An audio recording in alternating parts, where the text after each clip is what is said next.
Merci beaucoup, frère Tony, et tous les amis, pèlerins, voyageurs et étrangers. Vous savez, nous ne prétendons pas être... Excusez-moi.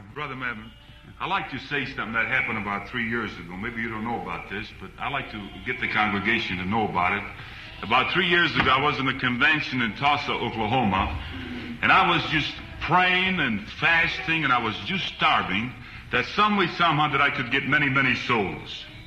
So I walked up to Brother Bramwell, and I said, Brother Bramwell, I said, will you pray that God this year will give me many, many, many souls? And he just laid his hand upon me, and he prayed. Now listen to this. 3 days later, a man walked up to me, and he says, how would you like to go to Brazil?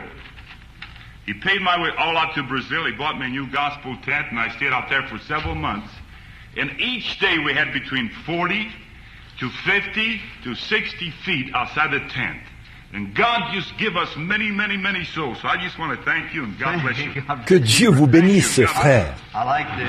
J'aime entendre de tels rapports qui font état du salut des âmes. Vous savez, c'est ça l'essentiel. Et nous sommes heureux d'être ici et de voir tant de nos amis qui viennent de différents coins du pays. Et le frère que voici est arrivé en ville. Et si j'ai bien compris, ce matin, son matériel de campagne a déjà été déchargé ici sur place, en vue d'un grand réveil. Ma sincère prière, frère, c'est qu'il vous donne un grand réveil et beaucoup d'âmes ici dans la ville. Et je suis heureux ce matin de voir beaucoup de mes amis dans le ministère. Frère Outlaw, là-bas, c'est quand je me suis levé que j'ai vu qu'il était là. Il vient de Phoenix. Et je suis très heureux de vous voir ici, frère Outlaw. Vous, les frères de Jéricho, qui venez nous rendre visite ici à Jérusalem. Nous sommes toujours heureux de les avoir parmi nous. C'est vrai, Tony. Donc, celle-là, je l'ai faite à frère Williams, à Phoenix, il n'y a pas longtemps. Vous savez, et je dis, j'habite maintenant ici, à Tucson, vous savez. Alors je dois en quelque sorte soutenir cet endroit, voyez-vous, depuis là-haut, sur la montagne. Je regarde Jéricho en contrebas. Et je vois nos frères. Eh bien, nous avons toujours... Et frère Carl parlait du si grand nombre de gens qui ont parcouru 160 kilomètres pour venir ici de Phoenix. Combien ici viennent de Jeffersonville, dans l'Indiana? Levez-vous.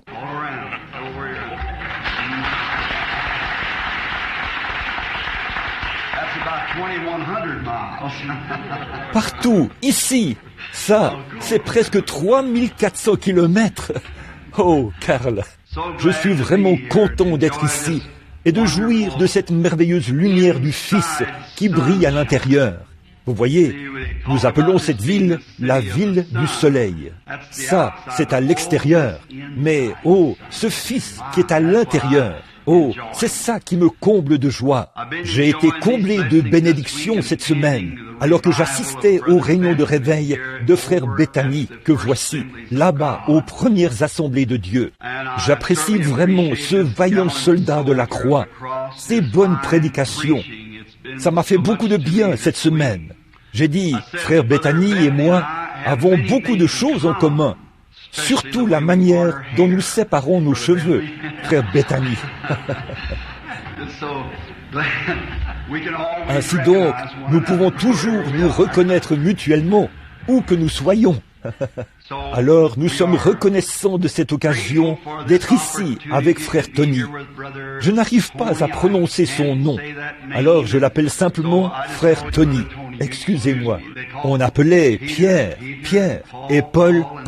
Alors lui, c'est Tony. Je dis toujours aux gens, appelez-moi simplement frère Bill. C'est ce que j'aime ce nom, frère Bill, ou frère. En tout cas, j'aime être associé avec vous, être un frère.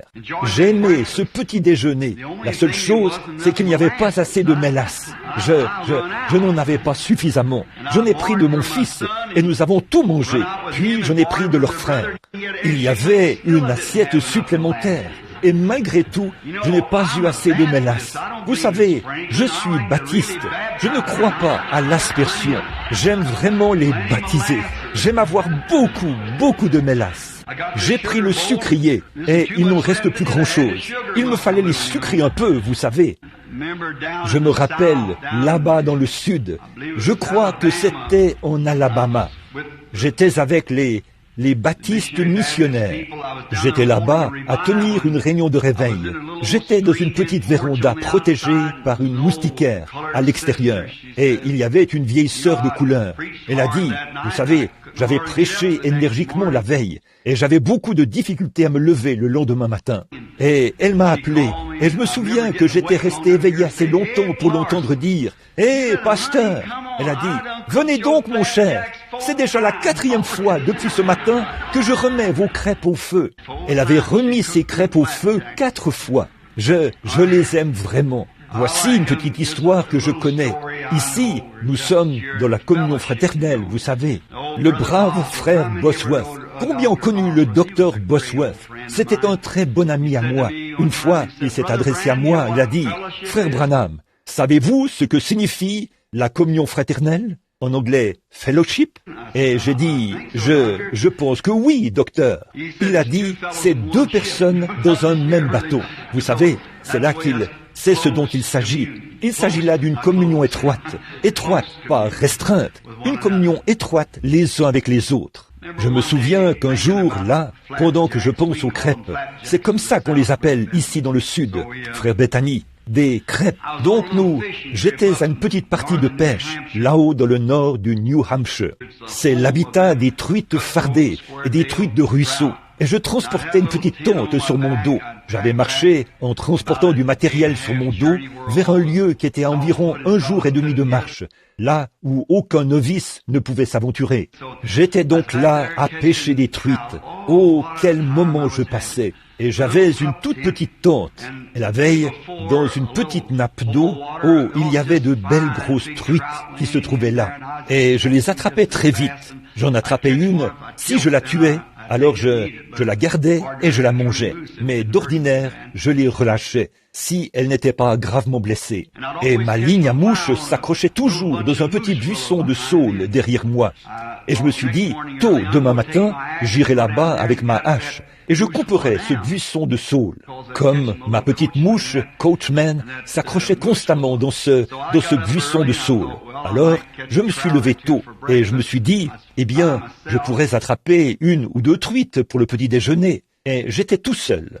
J'ai pris ma vieille petite hache et j'y suis allé. J'ai coupé ce petit buisson de saule, puis j'ai attrapé quelques poissons et j'ai pris le chemin du retour. Et là, j'ai entendu du bruit. C'était une brave maman ours. Il y en avait beaucoup dans cette région. C'était une ours noire. Elle avait 2 oursons et elle était entrée dans ma tente.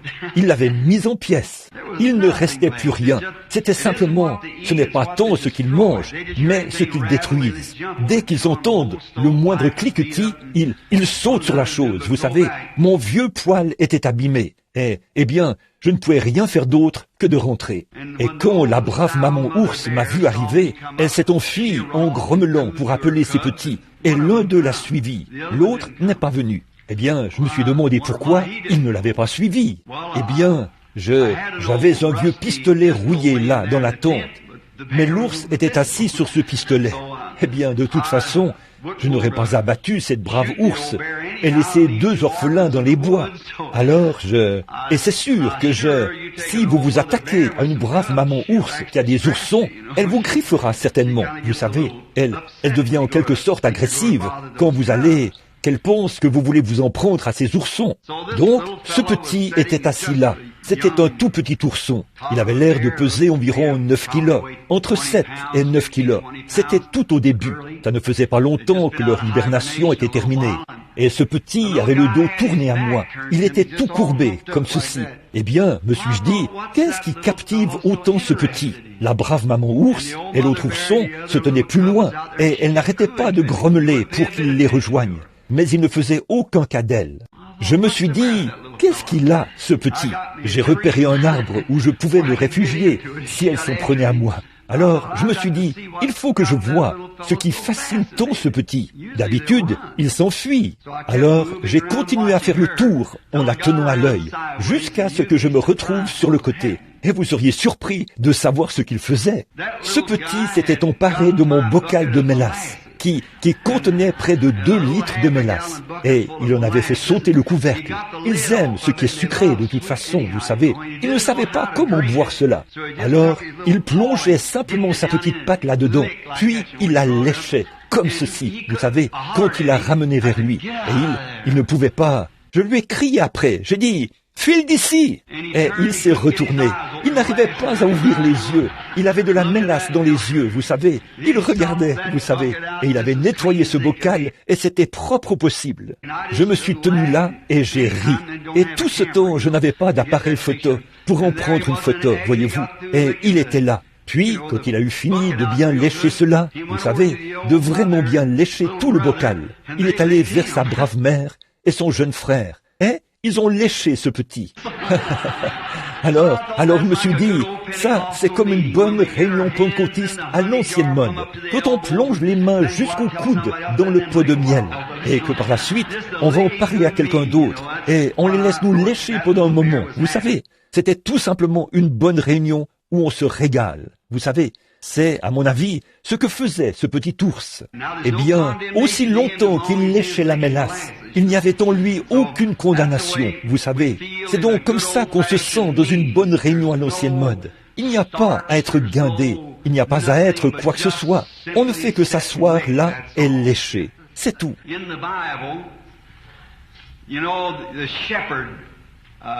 Vous savez, dans la Bible, le berger portait un sac sur le côté et très souvent, il y transportait des petits morceaux de miel.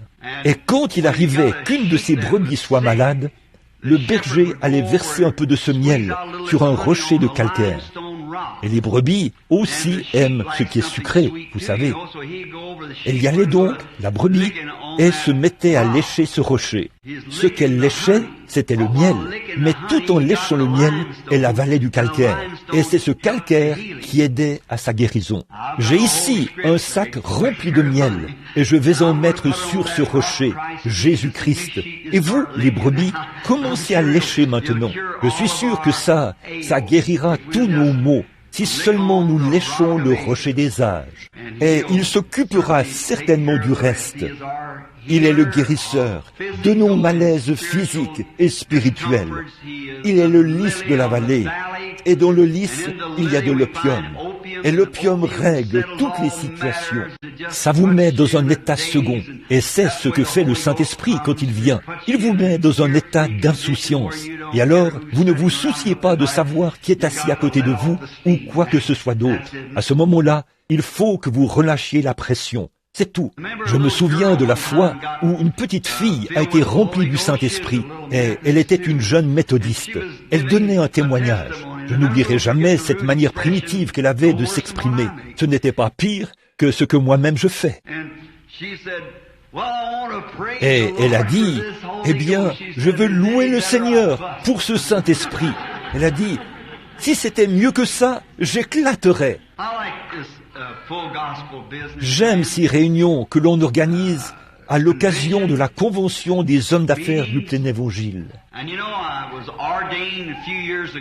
Et vous savez, j'ai été ordonné il y a quelques années, il y a environ 35 ans, dans l'église baptiste missionnaire.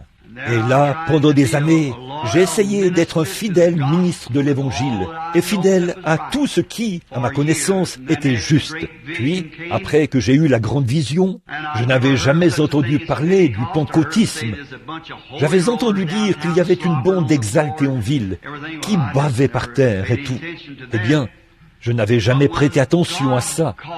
Mais quand Dieu m'a appelé, je suis venu parmi eux.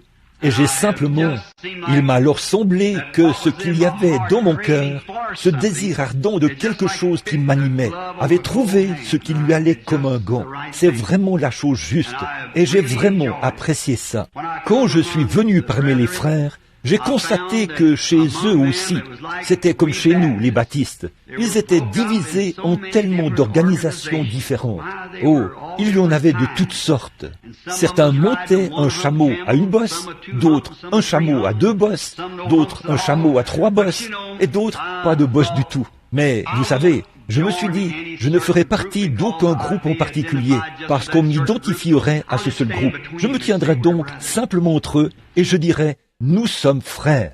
Je crois que c'est Jacob qui avait creusé un puits et les Philistins l'en avaient chassé. De mémoire, il l'avait appelé Malice, ou quelque chose comme ça. Puis, il en avait creusé un autre. Les Philistins l'en ont chassé, et il l'a appelé Querelle. Et il en avait creusé un autre. Il a dit, il y a de la place pour nous tous. Et c'est ce que je crois. Il y a de la place pour nous tous.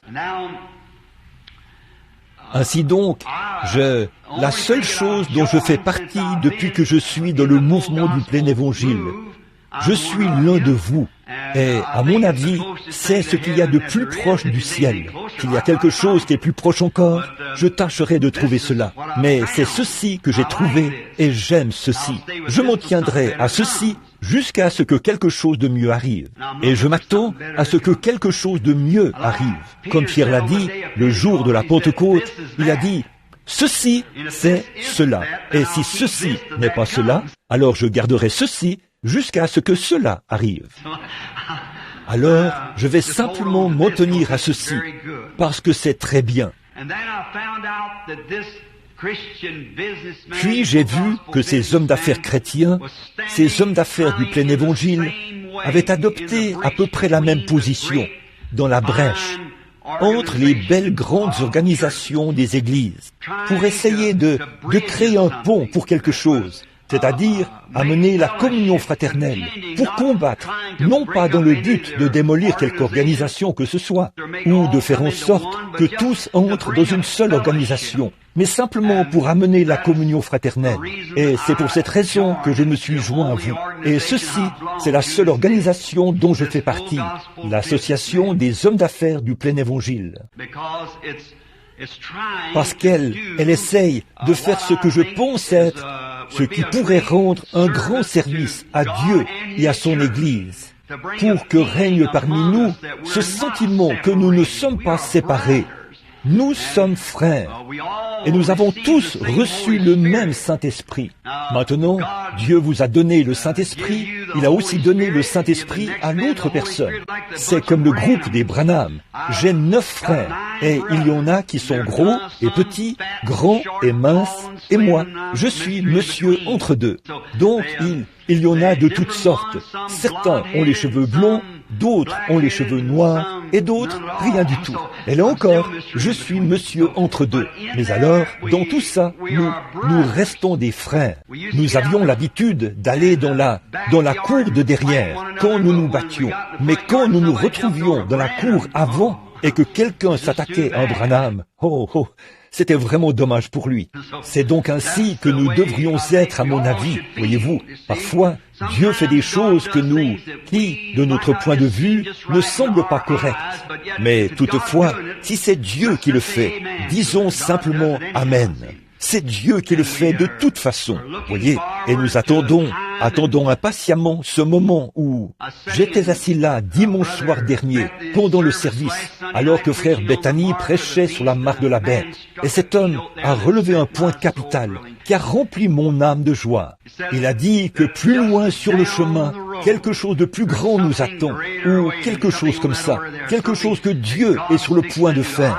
Moi aussi, je le crois, pour tout terminer et faire monter l'Église dans la gloire. Comme c'est merveilleux. Eh bien, ne soyons donc pas paresseux au point où nous... Souvenez-vous, Dieu ne change jamais ses voies. Reste, parce que sa parole, il est la parole. Et sa parole ne peut pas faillir. Il est infini. Par conséquent, si Dieu prend une décision au sujet de quelque chose, cette décision restera toujours la même. Il ne peut pas revenir pour dire « je me suis trompé ». Voyez, je peux le faire, vous pouvez le faire, mais Dieu ne le peut pas, parce qu'il est infini. Voyez, sa première décision est éternelle. Quand Dieu a donné à l'homme les meilleures fortifications dont il disposait pour l'y attacher, pour le garder à l'intérieur. Dieu a donné à l'homme sa parole, dans le jardin d'Éden, sa parole. Et Ève, par cette inconcevable, définitive et grave, l'une des choses les plus inconcevables qu'elle ait jamais faites, ou qu'elle aurait jamais pu faire, c'était de raisonner avec la parole de Dieu. Nous ne raisonnons pas, nous la croyons. C'est tout. Eh bien, Dieu n'a jamais exigé quoi que ce soit d'autre que de croire sa parole. C'est vrai, sa parole. Nous devons rester derrière elle. Maintenant, voici ici un petit quelque chose. Vous savez qu'un jour, la Bible avait prédit la venue d'un grand prophète qui rassemblerait Israël. Et quand il est venu, savez-vous qu'il a marché au milieu des gens et ils ne l'ont pas su. Et un jour, Jésus parlait à ses disciples. Il a dit, « Voici, le Fils de l'homme montera à Jérusalem. » Et ainsi de suite. Ils ont dit, « Pourquoi les scribes ?» Autrement dit, ceux qui écrivaient les Écritures. Pourquoi les scribes disent-ils qu'Élie doit venir premièrement et rétablir toutes choses? Il a dit, « Je vous le dis en vérité, Élie viendra premièrement. Mais je vous dis qu'Élie est déjà venu. Mais vous ne l'avez pas su. Vous voyez, il a été parmi eux, ils ne l'ont pas su. Il en est de même du Fils de l'homme. Ils ont compris qu'il parlait de Jean-Baptiste. Maintenant, voyez, il n'était qu'un excentrique qui se tenait quelque part au bord du fleuve, un barbare qui essayait de noyer les gens dans l'eau et tout. Il avait un message vraiment étrange. Mais c'était le précurseur de Dieu. Et c'est passé. Et ils ne l'ont pas su. Jésus est venu. Je pense qu'un tiers des Juifs de cette époque n'avaient jamais entendu parler de Jean. J'imagine que quand Jésus était sur la terre, très peu de Juifs, pas même 1/100 de la population de la terre, ne savaient qu'il était là. Il était venu et était reparti. L'Église, vous les catholiques, c'est pareil quand vous prétendez que Saint Patrick était l'un des vôtres. Si quelqu'un a connu Saint Patrick, il était à peu près aussi catholique romain que moi. Mais regardez donc, regardez Jeanne d'Arc, cette petite fille pieuse qui avait des visions et tout. Qu'avez-vous fait? Vous l'avez brûlée sur le bûcher comme sorcière. C'est après son départ que vous avez su qu'elle était une sainte. Voyez? Savez-vous quoi?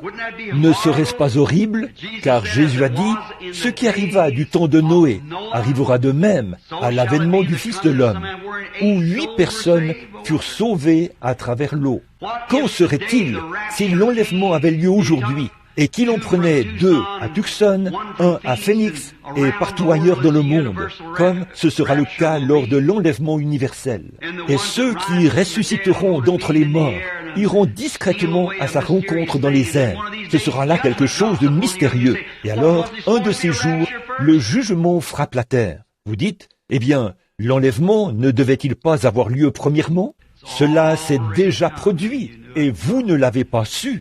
Pensez au nombre de personnes qui disparaîtront aujourd'hui partout dans le monde et que rien ne sera dit à ce sujet. Vous n'en saurez rien. Il pourrait y avoir 500 personnes dans le monde aujourd'hui qui soient portées disparues et vous n'en saurez rien. Nous vivons à une époque très particulière. Réparons nos lampes. Je ne dis pas qu'il en sera ainsi. Je dis, qu'en est-il s'il en était ainsi? Alors, le jugement frapperait. L'enlèvement aurait eu lieu. Voyez, il est déjà venu et vous ne l'avez pas su. Alors, quand nous nous rassemblons dans ces réunions, rassemblons-nous dans un seul but, celui de servir Dieu. Consacrons nos vies aux choses sérieuses. Quel bien cela nous fait-il d'imiter quelque chose? Pourquoi accepterions-nous de prendre un substitut alors que les cieux tout entiers sont remplis de la puissance et des bénédictions authentiques de la Pentecôte? Pourquoi devrions-nous accepter de prendre un substitut? Vous n'épuiserez pas les bénédictions de Dieu. Demandez abondamment. Pouvez-vous imaginer un petit poisson d'à peu près 1 centimètre, là-bas au milieu de l'océan, qui dirait « Je ferais mieux de boire de cette eau avec retenue. Je pourrais en manquer. » Eh bien, ça a l'air ridicule. Or, c'est plus ridicule de penser que vous pourriez épuiser la bonté de Dieu. Je regardais tout à l'heure, et c'était un honneur pour moi de voir cet homme âgé, le père de Carl Williams et sa mère. À ma connaissance, c'est la première fois que j'ai eu le privilège de les voir quand ils se sont levés. Et de penser qu'ils ont environ 80 ans, ou quelque chose comme ça. Oh, combien Dieu a gardé ce vieux couple. On pourrait croire qu'il est le frère de Carl, et non son père. Et Tony a dit que sa mère est descendue de la voiture là-bas, a claqué la portière, et s'est avancée là comme un petit soldat. Oh là là, voyez, comme Dieu est bon pour nous. Maintenant, si vous ne faites pas partie de cette association des hommes d'affaires du plein évangile, vous, les hommes, En tant que baptiste, je m'adresse à vous, les baptistes. En tant que méthodiste, je suis méthodiste. Une fois, je prêchais dans l'Arkansas, et il y avait là un vieil homme qui marchait à l'aide de béquilles, et il avait été guéri. Il vendait des crayons dans la rue, et ce soir-là, pendant toute la réunion, il se levait. Il ne tenait pas en place. Il y avait environ, je pense, 5 ou 6 000 personnes rassemblées à l'auditorium Robinson Memorial, à Little Rock. Et il disait, « Loué soit Dieu, je suis guéri !» C'est à peine si on pouvait prêcher. D'un bond, il se levait, et il disait, « Hé, frère Branham, je veux vous dire quelque chose. » Eh bien, il avait un jubilé gastronomique à lui tout seul. Alors, il était en train de passer des moments merveilleux. Il avait été guéri, et cela comptait beaucoup pour lui. Et il a donc dit, vous savez, il se trouve qu'il était nazaréen. Et il a dit, vous savez, quand je vous ai entendu prêcher, j'étais sûr que vous étiez nazaréen. Et il a dit, ensuite il a dit, moi aussi, il a dit, puis j'ai entendu quelqu'un dire que vous étiez baptiste. Et il a ajouté, la plupart des gens qui sont ici sont pentecôtistes. Je ne comprends pas tout ça. J'ai dit, c'est très facile. J'ai dit, je suis un baptiste, nazaréen, pentecôtiste. Voilà, c'est vrai. Nous sommes des chrétiens, nés de son esprit, lavés dans son sang, et nous attendons la venue de notre Seigneur. Que le Seigneur vous bénisse. Si vous êtes un homme d'affaires ou quoi que ce soit d'autre, permettez-moi de vous dire quelque chose. Venez avoir de la communion fraternelle. Ne vous contentez pas d'avoir une communion fraternelle qui se limite à serrer la main à un groupe d'hommes, mais recevez ce qu'ils ont. Le Saint-Esprit, c'est ce qui produit la vraie communion fraternelle. Vous savez, vous ne pouvez rien fabriquer. On ne vous demande pas de fabriquer quoi que ce soit. Il n'est pas demandé à l'Église de produire ou de fabriquer du fruit. Vous devez porter du fruit. Voyez, on ne peut pas dire à un mouton, fabrique de la laine. Il suffit qu'il soit un mouton et il portera de la laine. Voilà le problème. Nous essayons de fabriquer quelque chose. Ne fabriquez rien. Ayez juste ce qu'il faut à l'intérieur. Pouvez-vous imaginer un merle qui se pose là et qui essaie de mettre des plumes de paon dans ses ailes et qui dit ensuite, ne voyez-vous pas que je suis un paon? Il essaie d'accrocher sur lui quelque chose qui ne vient pas de l'intérieur.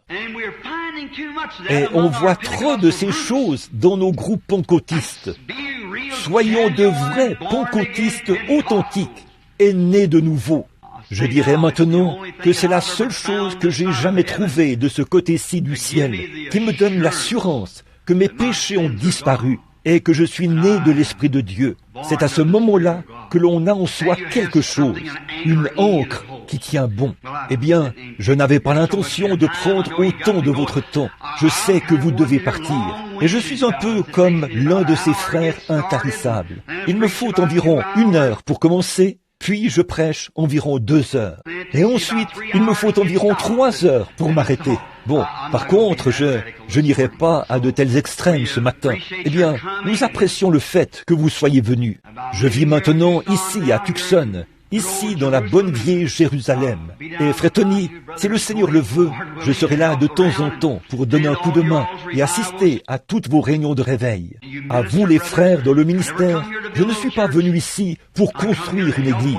Je suis venu ici pour apporter mon aide à ce qui a déjà été construit, pour y apporter ma contribution et faire tout mon possible afin de vous aider, frères, à gagner des âmes ici à Tucson. Je n'ai aucune intention de commencer des réunions où que ce soit, à moins que ce soit des réunions conjointes ou quelque chose qui pourrait nous permettre de tous nous rassembler. Je ne suis absolument pas venu ouvrir une église. Non, monsieur, nous en avons beaucoup. Ce qu'il nous faut, c'est de les remplir de chrétiens nés de nouveau. Oui, monsieur. Alors je suis ici pour donner un coup de main, pour aider de toutes les manières possibles, partout où je pourrais le faire, chaque porte qui m'est ouverte, afin de rendre témoignage du salut par la grâce de notre Seigneur Jésus-Christ et du remplissage de son esprit qui m'ont gardé pendant toutes ces années.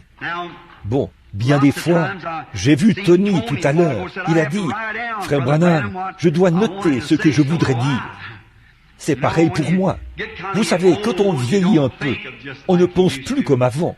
L'autre jour, quelqu'un m'a demandé, « Frère Branham, quel âge avez-vous? Oh, et je dis, j'ai dépassé 25 ans. De combien? J'ai dit, je les ai dépassés 2 fois. Alors, je ne suis plus un enfant. C'est pour ça que nous séparons nos cheveux par le milieu, frère. C'est vrai, c'est vrai. Eh bien, est-ce que tout le monde aime le Seigneur? Oh, c'est merveilleux. À présent, rejetons tout petit fardeau et tout petit souci maintenant.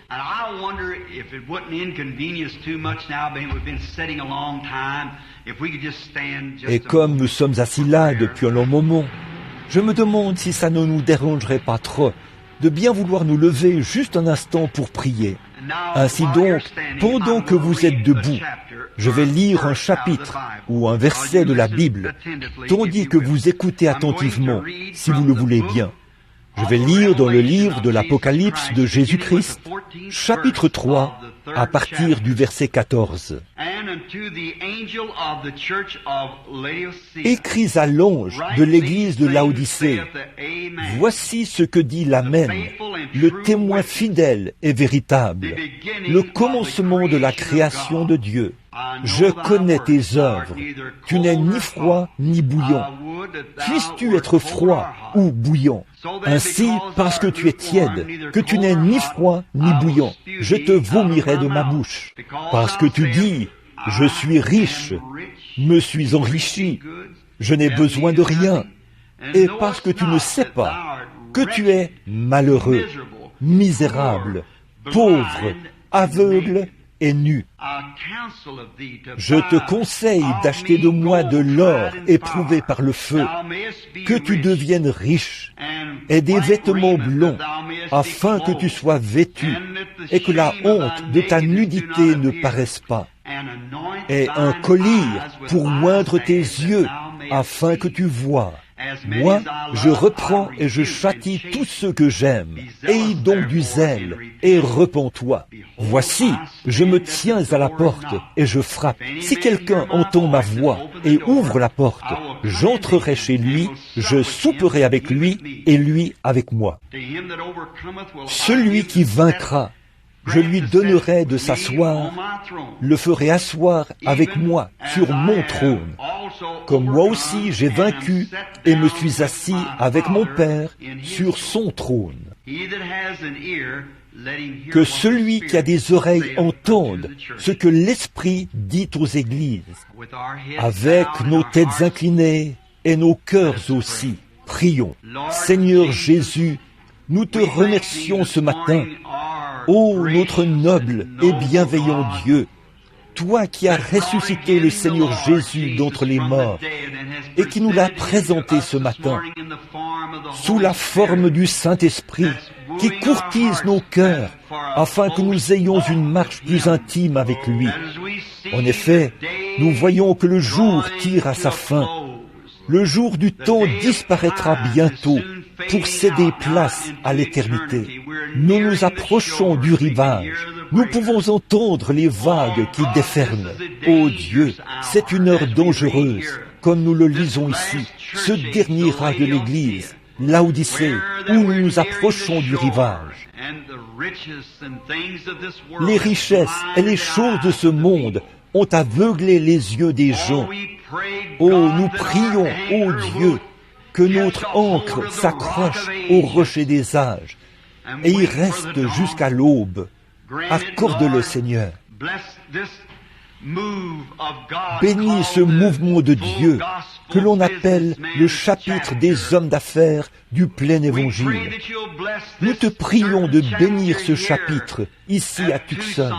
Puisse-t-il croître au point où ce Ramadan sera obligé de détruire ses murs et de s'agrandir, afin de pouvoir accueillir le nombre de chrétiens nés de nouveau qui viendront.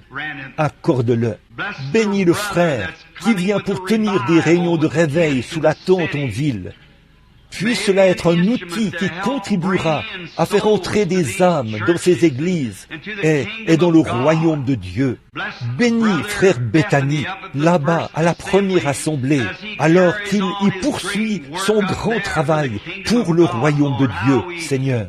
Oh, combien nous te prions d'aller de l'avant avec lui et avec les églises partout au pays. Maintenant, alors que nous nous attendons à toi, puisse le Saint-Esprit nous donner l'interprétation et mettre en lumière le contexte de ce texte, car c'est au nom de Jésus que nous le demandons. Amen.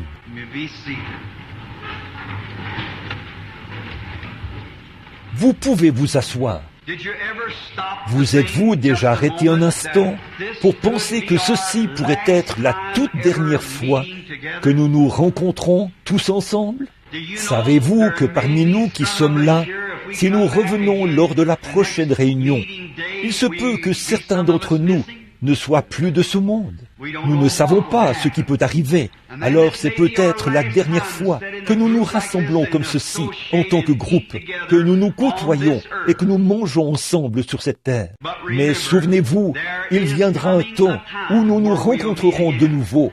Oh, pas à un petit déjeuner, mais à un souper. Oh, où le grand banquet de Dieu, les noces de l'agneau, les glorieux sièges seront disposés d'un bout à l'autre du ciel, et où les rachetés de tous les âges seront assis face à face. Ce sera un moment glorieux. C'est ce que j'attends.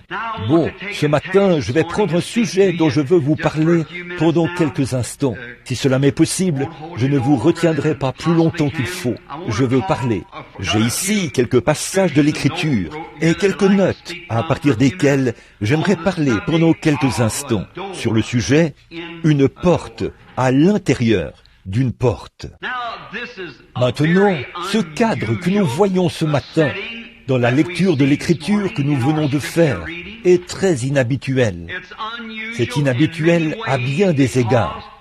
En effet, c'est l'un des passages de l'Écriture qui est le plus navrant de la Bible. C'est ce passage de l'Écriture-ci, car cela traite de cet âge dans lequel nous vivons. Cela présente cet âge dans lequel Jésus-Christ a été expulsé de sa propre Église. Et il se tient à la porte, il frappe, essaie de revenir à l'intérieur. La richesse et les plaisirs du monde l'ont chassé de l'Église, ce qui fait que l'Église est tout simplement devenue tiède. De toutes les autres églises, au cours des âges de l'Église, celle-ci est une image très navrante. Je viens de terminer une étude là-dessus dans mon Église, et je retourne là-bas à partir du 17 pour traiter des 7 sceaux. Ainsi donc, ici, nous voyons que toutes les autres églises des âges de l'Église avaient accepté. Mais dans le dernier âge de l'Église, celui de Laodicée, on avait séparé Christ du peuple. Et on l'avait expulsé de l'Église. Et il essayait de revenir à l'intérieur. Après avoir été chassé, il frappait à la porte. Ils étaient devenus aveugles. C'est très inhabituel. Mais vous savez, parfois, c'est dans des choses inhabituelles que Dieu apparaît.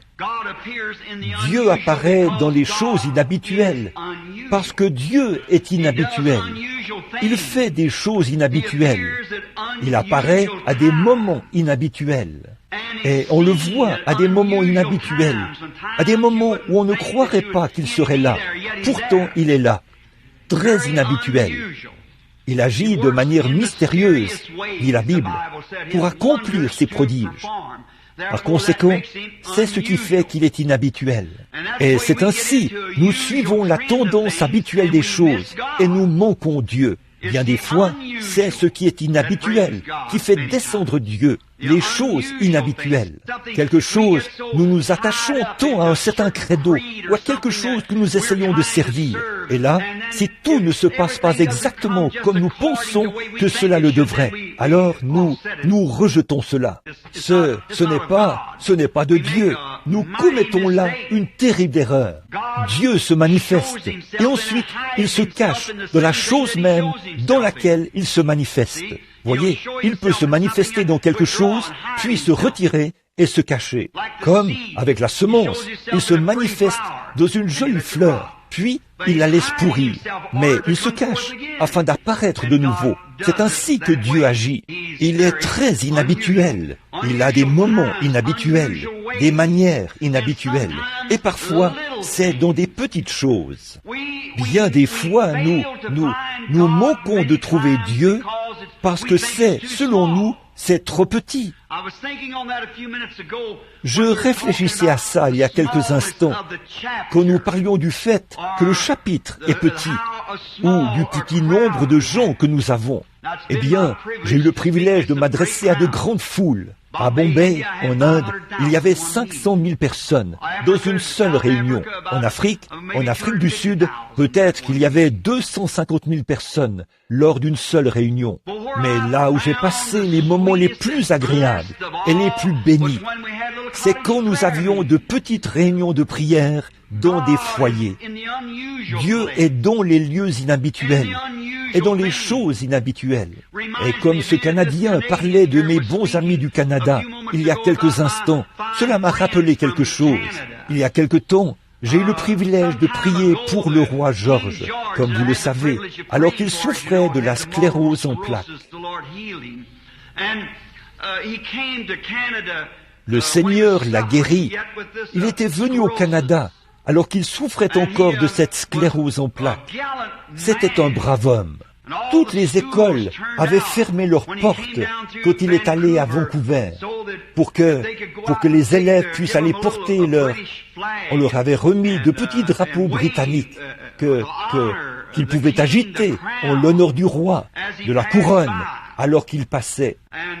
Et un de mes bons amis, frère Earn Baxter, alors que nous suivions ensemble le reportage, au fur et à mesure que cela se déroulait, sa charmante reine et lui assis là. Nous étions assis dans la pièce et je n'oublierai jamais ce qui est arrivé. Earn a été tellement saisi d'émotion qu'il a bondi de sa chaise, m'a serré dans ses bras et s'est mis à pleurer. Et j'ai dit, « Qu'est-ce qui vous rend si ému, frère Baxter ?» Il a dit, « Frère Branham, voilà mon roi. » Je me suis dit, c'est le fait de savoir que son roi est en train de passer là, peut produire un tel effet sur un Canadien. Qu'est-ce que cela devrait faire à une église née de nouveau quand Jésus est en train de passer là? Malgré sa sclérose en plaques, il était assis là dans son char, sa voiture, bien droit, quoiqu'il ait dit qu'il souffrait atrocement d'ulcères et d'un terrible mal de dos. Les enseignants avaient fait sortir tous les enfants pour qu'ils aillent agiter leurs drapeaux. Et une fois le défilé terminé, eh bien les enfants étaient censés retourner à l'école. Ainsi donc, ils étaient retournés, mais dans une certaine école, tous étaient revenus, sauf une petite fille. Et après avoir fait l'appel, l'enseignante était très inquiète de l'absence de la petite fille. Elle a donc dit, je dois aller à sa recherche. Et elle est ressortie avec les enfants. Ils sont allés dans les rues à la recherche de cette petite enfant. Au bout d'un moment, c'est l'enseignante elle-même qui a retrouvé cette petite fille. Debout près d'un poteau télégraphique, elle pleurait à chaudes larmes. Comme elle pleurait, l'enseignante a dit, « Qu'est-ce qu'il y a, ma chérie ?» Elle a dit, « N'as-tu pas agité ton drapeau au passage du roi ?» Elle a dit, « Oui, j'ai agité mon drapeau au passage du roi. » Elle a dit, « As-tu pu voir le roi ?» « Oui, j'ai vu le roi. » Eh bien, a-t-elle dit, « Pourquoi pleures-tu donc ?» Elle a dit, « Vous savez, je suis très petite.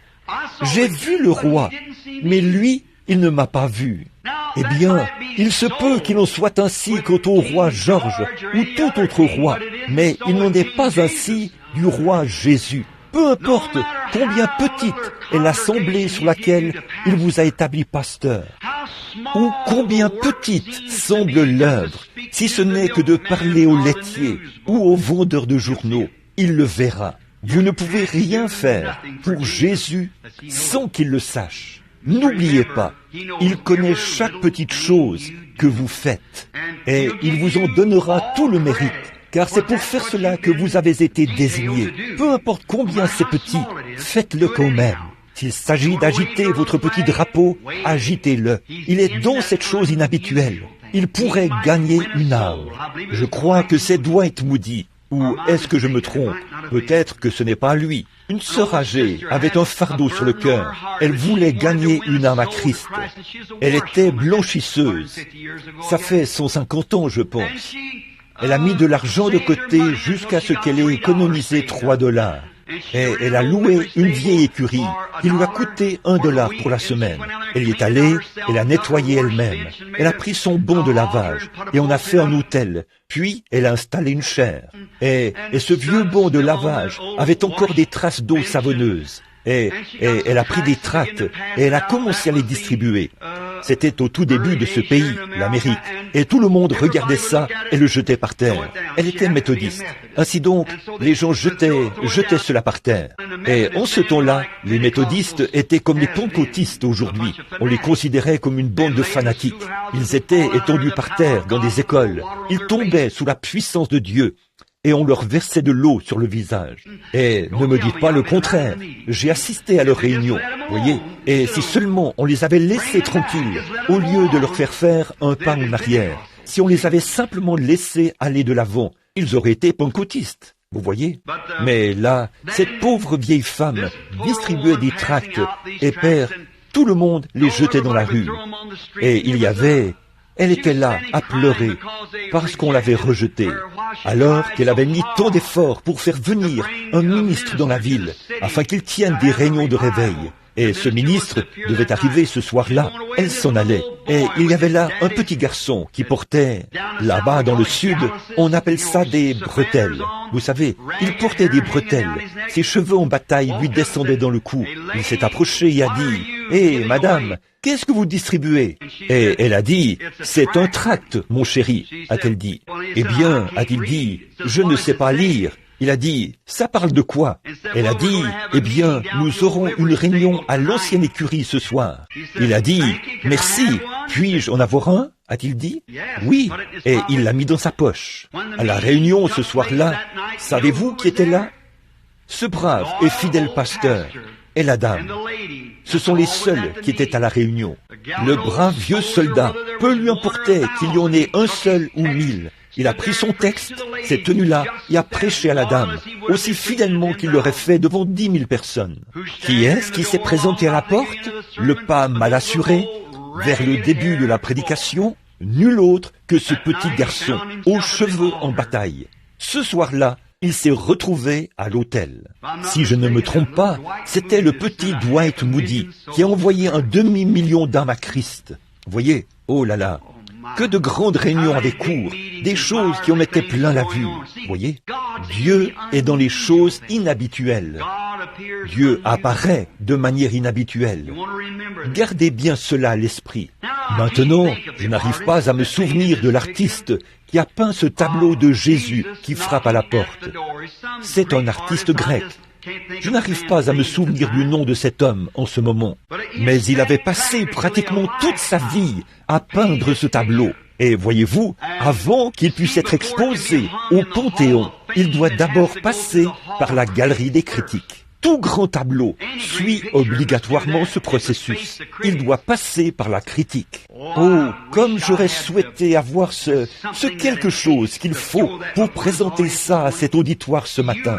Vous rendez-vous compte, vous les pentecôtistes, alors que nous nous refroidissons, que Dieu nous fait passer par la galerie des critiques aujourd'hui? L'Église doit passer par la galerie des critiques avant de pouvoir entrer au Panthéon en tant qu'épouse. Certainement, pouvez-vous supporter cela? Êtes-vous prêt à vous conformer à l'Écriture et à rester fidèle à votre témoignage dans l'amour de Christ? Ou faites-vous demi-tour pour suivre le monde? Comme le dit la Bible, Démas m'a abandonné par amour pour le siècle présent. Voilà où en est l'Église aujourd'hui. Elle a été pesée dans la balance. C'est pour cela qu'elle est devenue Laodicée. Ce tableau, tel que l'artiste l'avait peint, quand il est passé à la galerie des critiques, ils n'ont rien trouvé à redire à cela. Finalement, un grand critique s'est avancé là et a dit, « Il y a une chose qui cloche dans votre tableau. » Il a dit, « C'est vrai que Jésus, la lanterne à la main, vient dans la nuit, au milieu des ténèbres du péché. C'est une belle représentation. Son expression indique qu'il attend que quelqu'un se présente à la porte alors qu'il frappe. » A-t-il dit, « Ça c'est merveilleux. et aussi l'expression de son visage, alors qu'il désire tant entendre une réaction à l'intérieur. Mais, monsieur, il n'y a pas de loquet sur la porte. S'il venait, comment Jésus pourrait-il entrer, puisqu'il n'y a pas de loquet sur la porte? Oh, a dit l'artiste, je l'ai peinte ainsi, car le loquet est à l'intérieur. Jésus ne peut pas entrer par sa seule volonté. Il faut que vous ayez la volonté de le laisser entrer. Voici, je me tiens à la porte et je frappe. Si quelqu'un entend ma voix et qu'il entre, me laisse entrer. J'entrerai et je souperai avec lui, et lui avec moi. C'est ce tableau que nous regardons maintenant. Pourquoi un homme frappe-t-il à une porte? Qu'est-ce qui fait qu'un homme frappe à une porte? Il cherche à avoir accès. Il cherche à entrer. Peut-être qu'il y a quelque chose dont il veut vous parler. Ou peut-être qu'il veut vous parler d'une affaire ou de quelque chose. Ou peut-être qu'il veut vous donner quelque chose. Il a une raison, sinon il ne frapperait pas à la porte. Voyez, nous ne ferions que le simple savoir-vivre. Ce serait d'ouvrir la porte pour voir ce que la personne veut. C'est simplement la chose naturelle à faire. Ouvrir la porte. Demander à cet homme, qui êtes-vous? Que voulez-vous? Il veut, peut-être qu'il veut simplement vous rendre visite, s'asseoir et dire, je suis votre ami, j'aimerais vous parler un petit moment ce matin. Alors, asseyez-vous, s'il est un ami, échangez avec lui. Si c'est quelqu'un qui espère recevoir quelque chose de vous, vous pouvez en discuter, voyez. Beaucoup de gens importants ont frappé aux portes tout au long des âges. Maintenant, une fois que vous allez à la porte, tout dépend de la personne qui frappe. Il vous faut savoir qui frappe à la porte, mais vous devriez au moins aller à la porte. C'est la seule chose convenable à faire. Il faut savoir qui est là, à la porte. Si quelqu'un frappe à la porte, allez-y et dites, qui est-ce? Ouvrez la porte. Qui êtes-vous? Que désirez-vous? Oh, beaucoup. Il se peut que ce soit quelqu'un d'important. Qu'en serait-il si c'était quelqu'un d'important? Ce serait un grand honneur pour vous d'ouvrir la porte à quelqu'un d'important. Selon vous, que serait-il arrivé il y a quelques années quand Adolf Hitler était le Führer de l'Allemagne? Selon vous, qu'aurait fait un petit citoyen s'il vivait dans une ruelle ou dans une rue quelque part? Et qu'un matin, il entendait frapper à la porte, vous savez. Et une fois à la porte, ce petit fantassin allemand se tenant là voyait Adolf Hitler à la porte. Eh bien, à un moment donné, c'était l'homme le plus important d'Allemagne. Voyez, certainement. Eh bien, c'était un homme important. Savez-vous quelle aurait été la réaction de ce petit fantassin? Il se serait presque évanoui. Il se serait mis au garde à vous, aurait exécuté le salut allemand et aurait dit « Grand Führer d'Allemagne, veuillez entrer dans mon humble demeure. Si vous désirez quoi que ce soit, ou si votre serviteur peut faire quoi que ce soit, prière de me le faire savoir. Je le ferai volontiers. Oh, quel honneur! Savez-vous quoi? Tous les journaux en Allemagne auraient publié un article là-dessus. Le grand Adolf Hitler qui va chez un simple soldat. Il frappe à la porte et demande quelque chose. Hitler demande quelque chose à un fantassin, qu'il aille chez lui et honore de sa présence à maison. Eh bien, ce serait vraiment extraordinaire que... si vous étiez en Italie, du temps de Mussolini, en fait, Mussolini était le dictateur de Rome, de l'Italie. Qu'en serait-il si un pauvre dans la rue entendait frapper à sa porte un matin et que là, à la porte, se tiendrait Mussolini? Oh là là, son cœur aurait frémi. Eh bien, grand dictateur, votre Excellence, veuillez entrer dans ma maison. Tout tremblant et frémissant, que puis-je faire pour vous? Y a-t-il quelque chose ici que vous aimeriez avoir? Y a-t-il quelque chose que votre serviteur puisse faire pour vous? Oh, ça aurait été un grand honneur pour tout Romain d'accueillir Mussolini chez lui. Ou qu'en serait-il si la reine d'Angleterre venait ici à Tucson aujourd'hui, si elle atterrissait ici dans un aéroport et venait dans l'une de nos maisons ici? L'un de nos nous ne sommes que des gens ordinaires. Et si la reine d'Angleterre partait d'Angleterre, traversait la mer, atterrissait ici à l'aéroport, et qu'on l'emmenait en taxi, puis qu'elle venait frapper à votre porte, et que vous, une dame ou un monsieur honorable, vous avanciez là à la porte et disiez « Bonjour » et qu'elle était là comme une femme ordinaire, vous diriez « Bonjour, qui êtes-vous » ? Je suis la reine d'Angleterre. Puis elle ferait connaître son identité. Oh là là, quel honneur, que de considération. Ce serait annoncé dans tous les journaux de Tucson, de ceux de tous les États-Unis, ainsi que sur la chaîne nationale, que la grande reine d'Angleterre est venue jusqu'à Tucson, en Arizona, et vous a rendu visite, à vous, une personne pauvre, de s'être humilié ainsi pour venir à ma porte ou à votre porte, donnerait davantage de dignité à la reine. Eh bien, savez-vous ce qu'elle dirait? Bien qu'elle ne soit pas... Vous n'êtes pas sous sa souveraineté, mais c'est quand même une personne importante. Elle est la plus grande reine du monde. Sur le plan national, elle est la plus grande reine nationale du monde. Eh bien, vous diriez, Sa Majesté la Reine, veuillez entrer dans ma maison. S'il y a quoi que ce soit que vous désirez prendre ici, ou si vous voulez faire quoi que ce soit, faites comme chez vous. Eh bien, certainement, tous les journaux en parleraient. Ou même, ce matin, si notre président, Kennedy, venait à votre porte. Oh, il se peut que vous ne soyez pas d'accord avec lui au sujet de la politique, mais vous le laisseriez quand même entrer. Pourquoi? Non pas parce que c'est juste un homme, mais à cause de qui il est. C'est le président des États-Unis. Et pourtant, il se peut que nous soyons en désaccord avec lui, je le serais, par rapport à la politique. Mais pourtant, vous seriez honoré que le président Kennedy vienne à votre porte. Et s'il faisait un voyage spécial pour venir à votre porte, eh bien, partout aux nouvelles, on dirait « L'humble monsieur Kennedy, président des États-Unis, a pris un vol à destination de Tucson, Arizona, pour se rendre chez Jean un tel. Quel grand honneur ce serait pour lui, et quel honneur ce serait pour vous. Eh bien, vous ne voudriez en aucun cas lui fermer la porte. Certainement pas. Vous le recevriez certainement, parce que c'est un homme important. Mais qui est plus important que Jésus? Et on lui ferme plus de portes qu'à tous les dictateurs, les rois et les potentats du monde. Oui, je me tiens à la porte et je frappe. Si quelqu'un entend ma voix et ouvre la porte, j'entrerai et je souperai avec lui. Oh, ces petits coups qu'on entend frapper à la porte.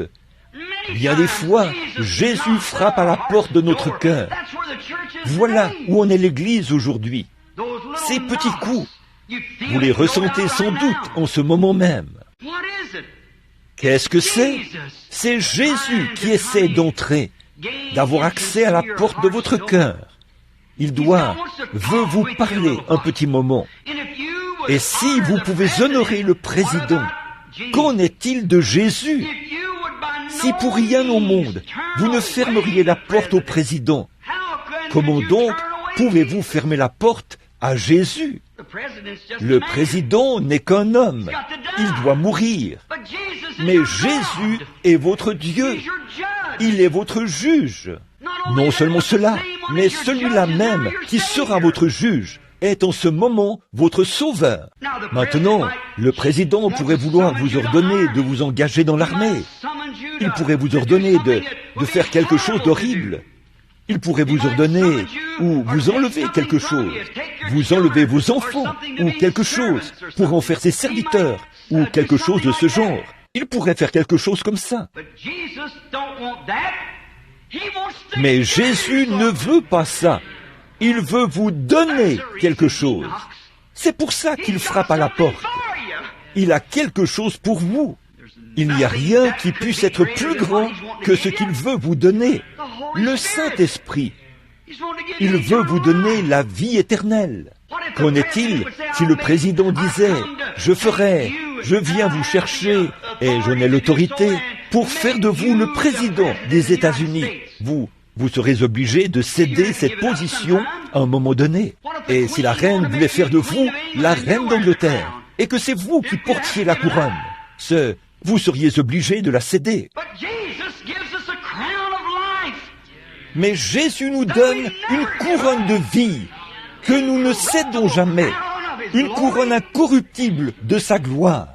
Et nous n'avons pas à la céder. Il nous la donne. C'est une bénédiction. C'est du Saint-Esprit qu'il veut couronner notre vie. Comment pourrions-nous être si indifférents au point de rejeter cela? Que c'est irréfléchi. Ce que fait l'Église, comment les gens peuvent-ils être irréfléchis au point de commettre une telle erreur? Refuser d'écouter ces coups que l'on frappe à la porte. Comme ce serait insensé de la part d'un homme ou d'une femme ici présent ce matin de tourner le dos à ces coups, à la vie éternelle. Et nous regardons et voyons les nuages du jugement se former. On entend les hommes de science dire « Il est minuit moins 3 ». Et pratiquement 2 de ces minutes sont écoulées. Ça, c'était il y a plusieurs années. Et nous voyons que l'Église est en débandade. Nous voyons tout ce qui se passe, comment tout se déroule. Et la dénomination qui commence à devenir la dénomination, le refroidissement. Et le temps du réveil, semble-t-il, est presque terminé. Nous ferions mieux de regarder la vérité en face. Oh, nous faisons beaucoup de bruit, certainement. On joue à fond du piano, on sautille. Les femmes se coupent les cheveux et des yeux bleus. Elles se conduisent mal et les hommes les laissent faire. C'est contraire à l'Écriture. C'est vraiment dégoûtant ce que nous voyons dans nos rues aujourd'hui. J'ai emmené mes enfants hier. Je voulais aller voir un rodéo. Mes petits. Mon père était cavalier et j'ai fait un peu d'équitation. Et c'est tout naturel pour eux d'aimer les chevaux. Ils voulaient voir les chevaux. Et quand je me suis arrêté dans la rue, j'ai eu un malaise au plus profond de mon être et j'ai fait demi-tour.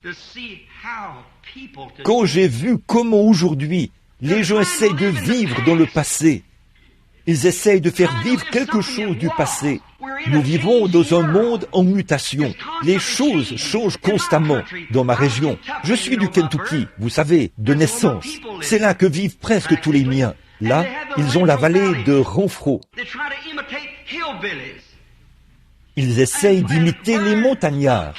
Ils utilisent des lampes à pétrole et font la cuisine au four à bois et s'habillent à la manière des premiers colons. Ils sont dans un monde en mutation, mais ils essayent de vivre dans un... Vous vivez à une époque moderne et vous essayez de retourner à un mode de vie différent, à quelque chose qui relève du passé. Qu'est-ce qui incite un homme à le faire? C'est parce qu'il est censé le faire.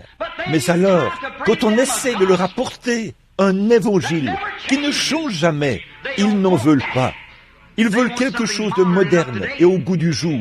Quelqu'un qui va leur passer la main dans le dos, les laisser s'en tirer avec le simple fait d'adhérer à l'Église et leur permettre de vivre comme bon leur semble. Mais quand il s'agit de vraiment revenir à l'Évangile, ils n'en veulent pas.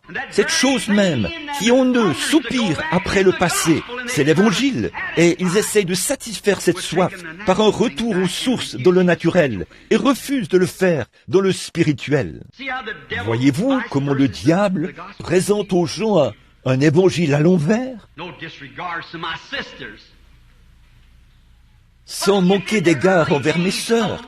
Mais si dans les temps anciens, une femme s'était promenée en ville, comme je l'ai vu hier, en pantalon, je me demande bien comment cette femme a pu les enfiler. On avait l'impression qu'il était tellement serré que la peau était à l'extérieur.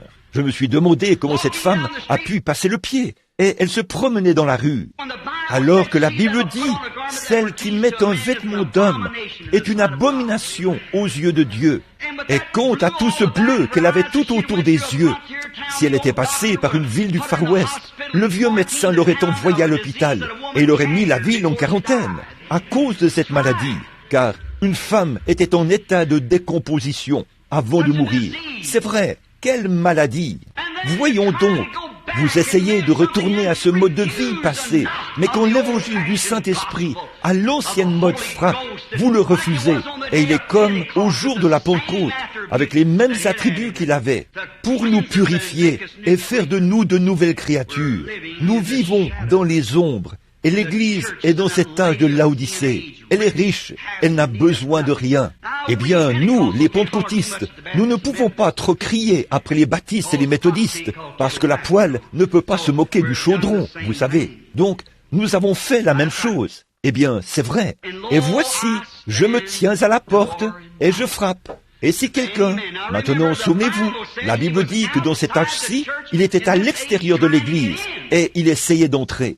Eh bien, vous ne pouvez pas contester la parole de Dieu. Voyez, il essayait d'entrer, il suppliait pour qu'on le laisse entrer. Si quelqu'un ouvre la porte et me laisse entrer, oh, j'entrerai et je souperai avec lui. Vous voyez, il veut vous parler de quelque chose, d'une affaire ou d'un plan de salut. Il veut vous parler, mais il se peut que vos credos vous aient tant endurci que vous êtes devenu indifférent, au point où vous ne voulez pas l'entendre parler. C'est vrai, voici, je me tiens à la... Vous dites, oh frère Branham, juste un instant là, je l'ai déjà laissé entrer. Eh bien, vous avez peut-être fait ça, mais c'est peut-être tout ce que vous avez fait. Seulement, le laisser entrer. Vous voyez, bien des gens la seule idée de se retrouver en enfer leur fait peur. Ils savent que sans Christ, ils iront là-bas. Voyez, et ils disent, eh bien, ça fait 30 ans, ça fait 20 ans que je l'ai laissé entrer. Certainement, mais c'est peut-être tout ce que vous avez fait.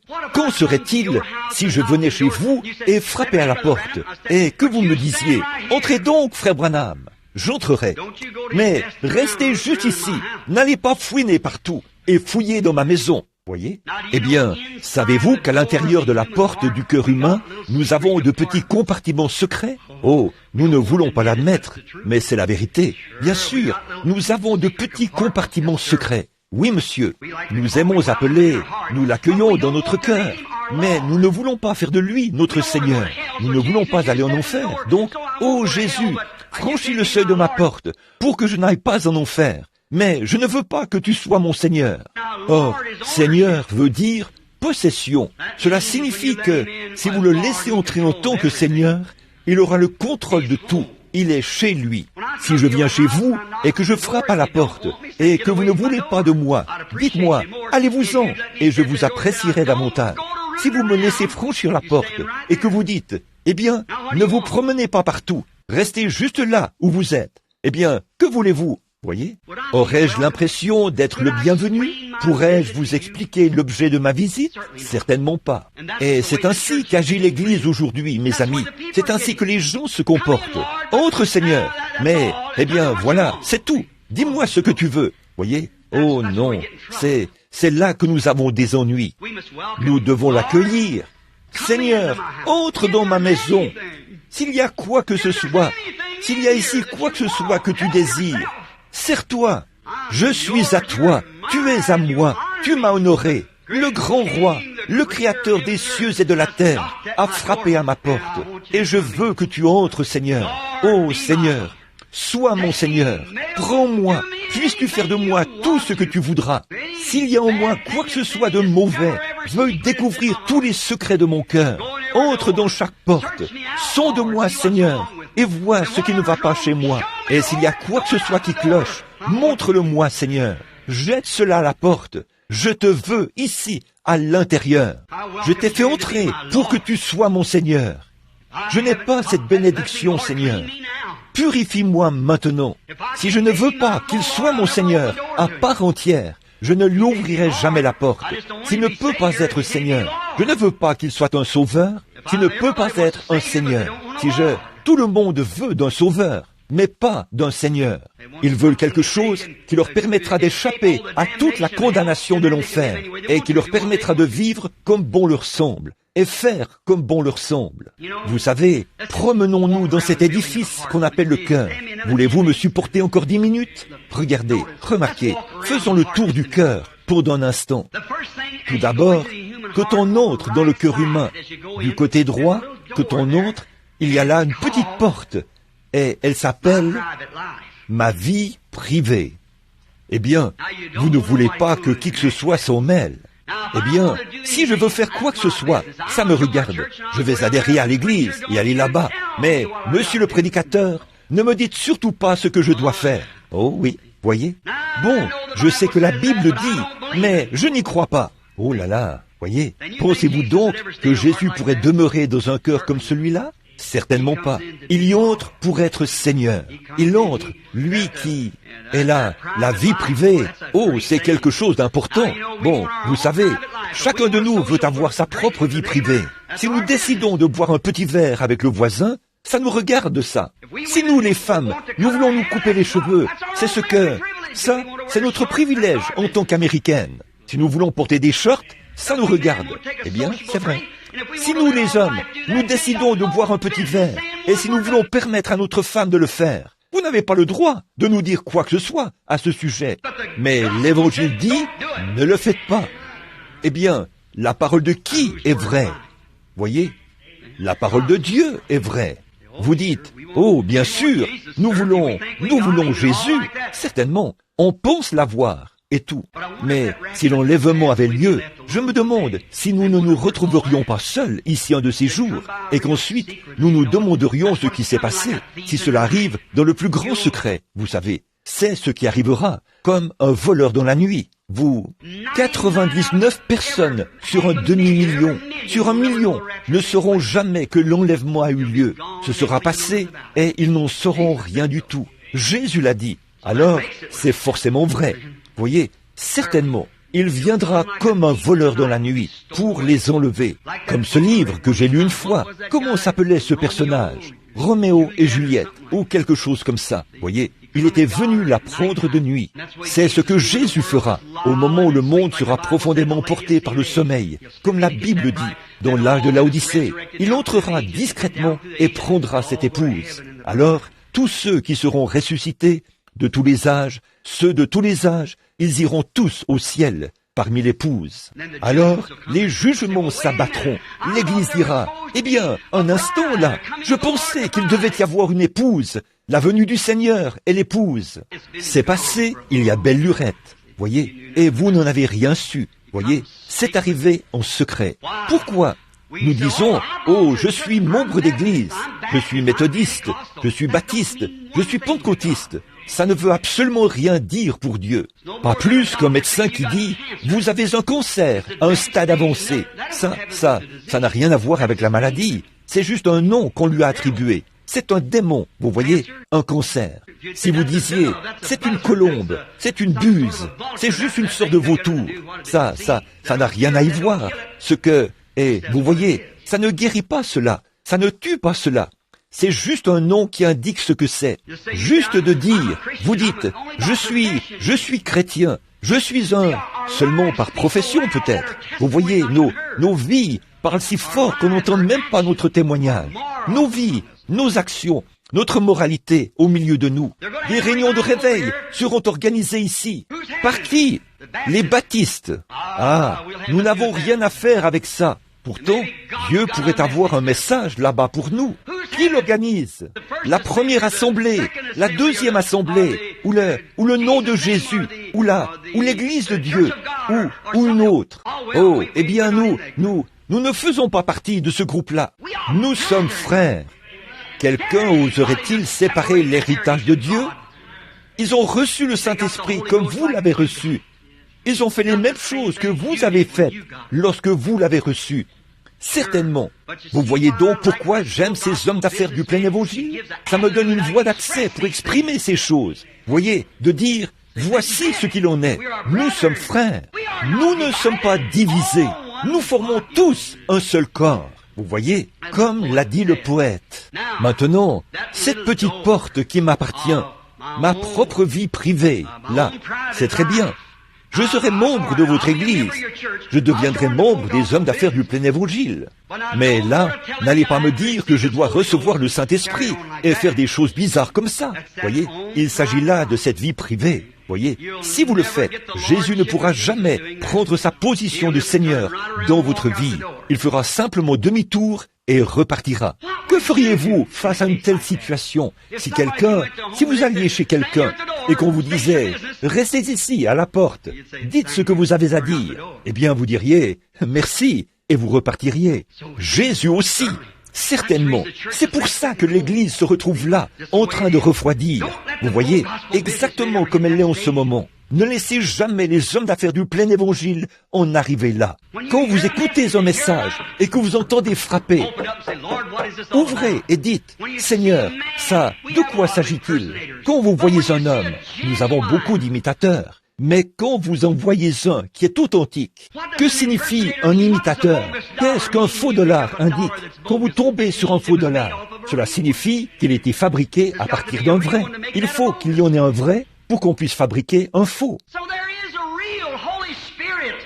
Il y a donc un vrai Saint-Esprit, une vraie puissance de salut, un vrai Dieu d'amour.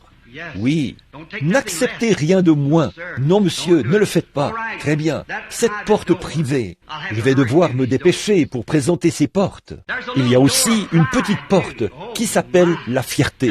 Oh là là, en voilà une qui est mauvaise. On ferait mieux de ne pas rester trop longtemps à cette porte. Mais vous voulez vous tenir à cette porte personnelle et dire, eh bien, vous n'avez rien à me dire. Voyez, eh bien, j'ai ma propre fierté. Certainement. Mais vous ne devriez pas en avoir.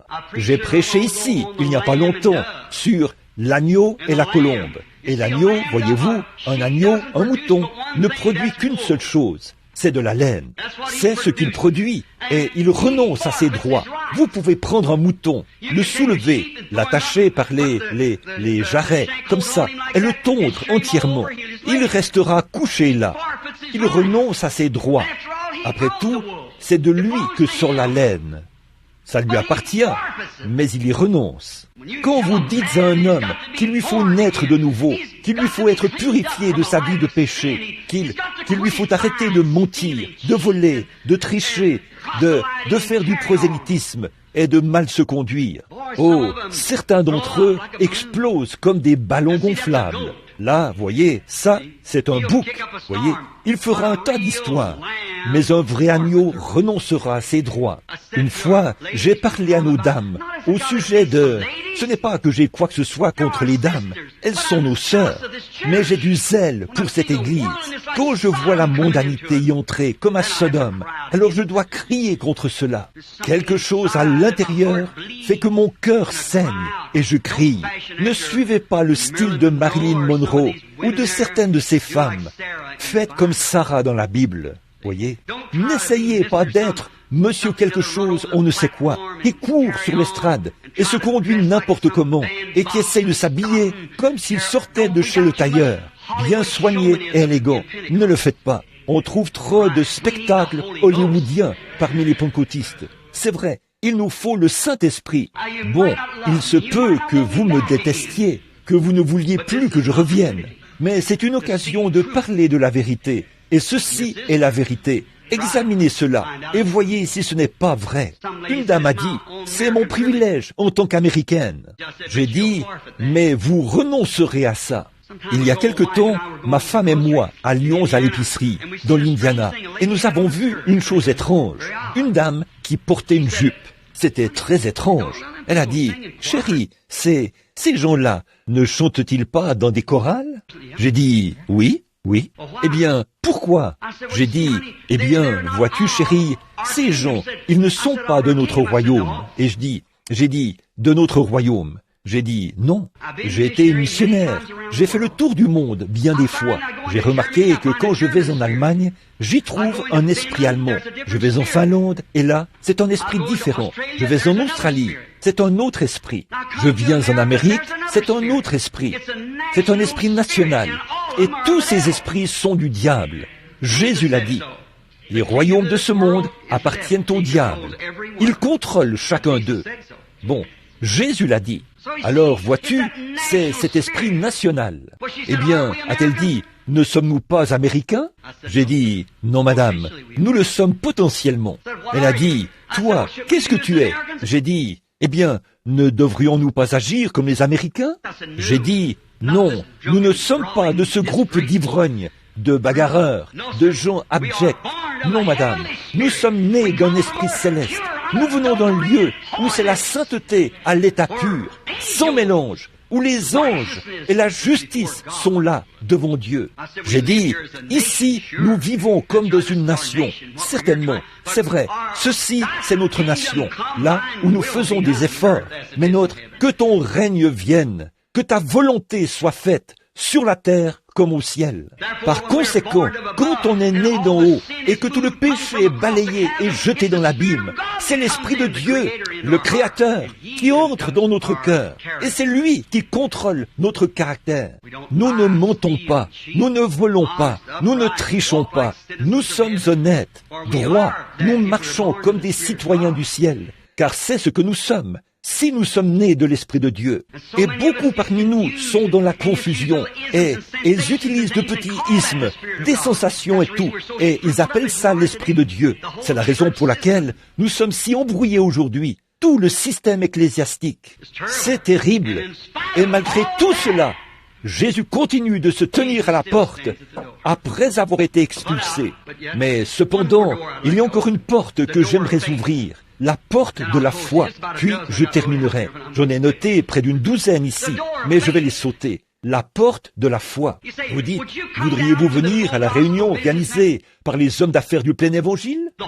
Du quoi? Le plein évangile. C'est contraire à ce que je crois. Il n'y a qu'une seule foi. C'est vrai, une seule foi, un seul Seigneur, un seul baptême. C'est vrai.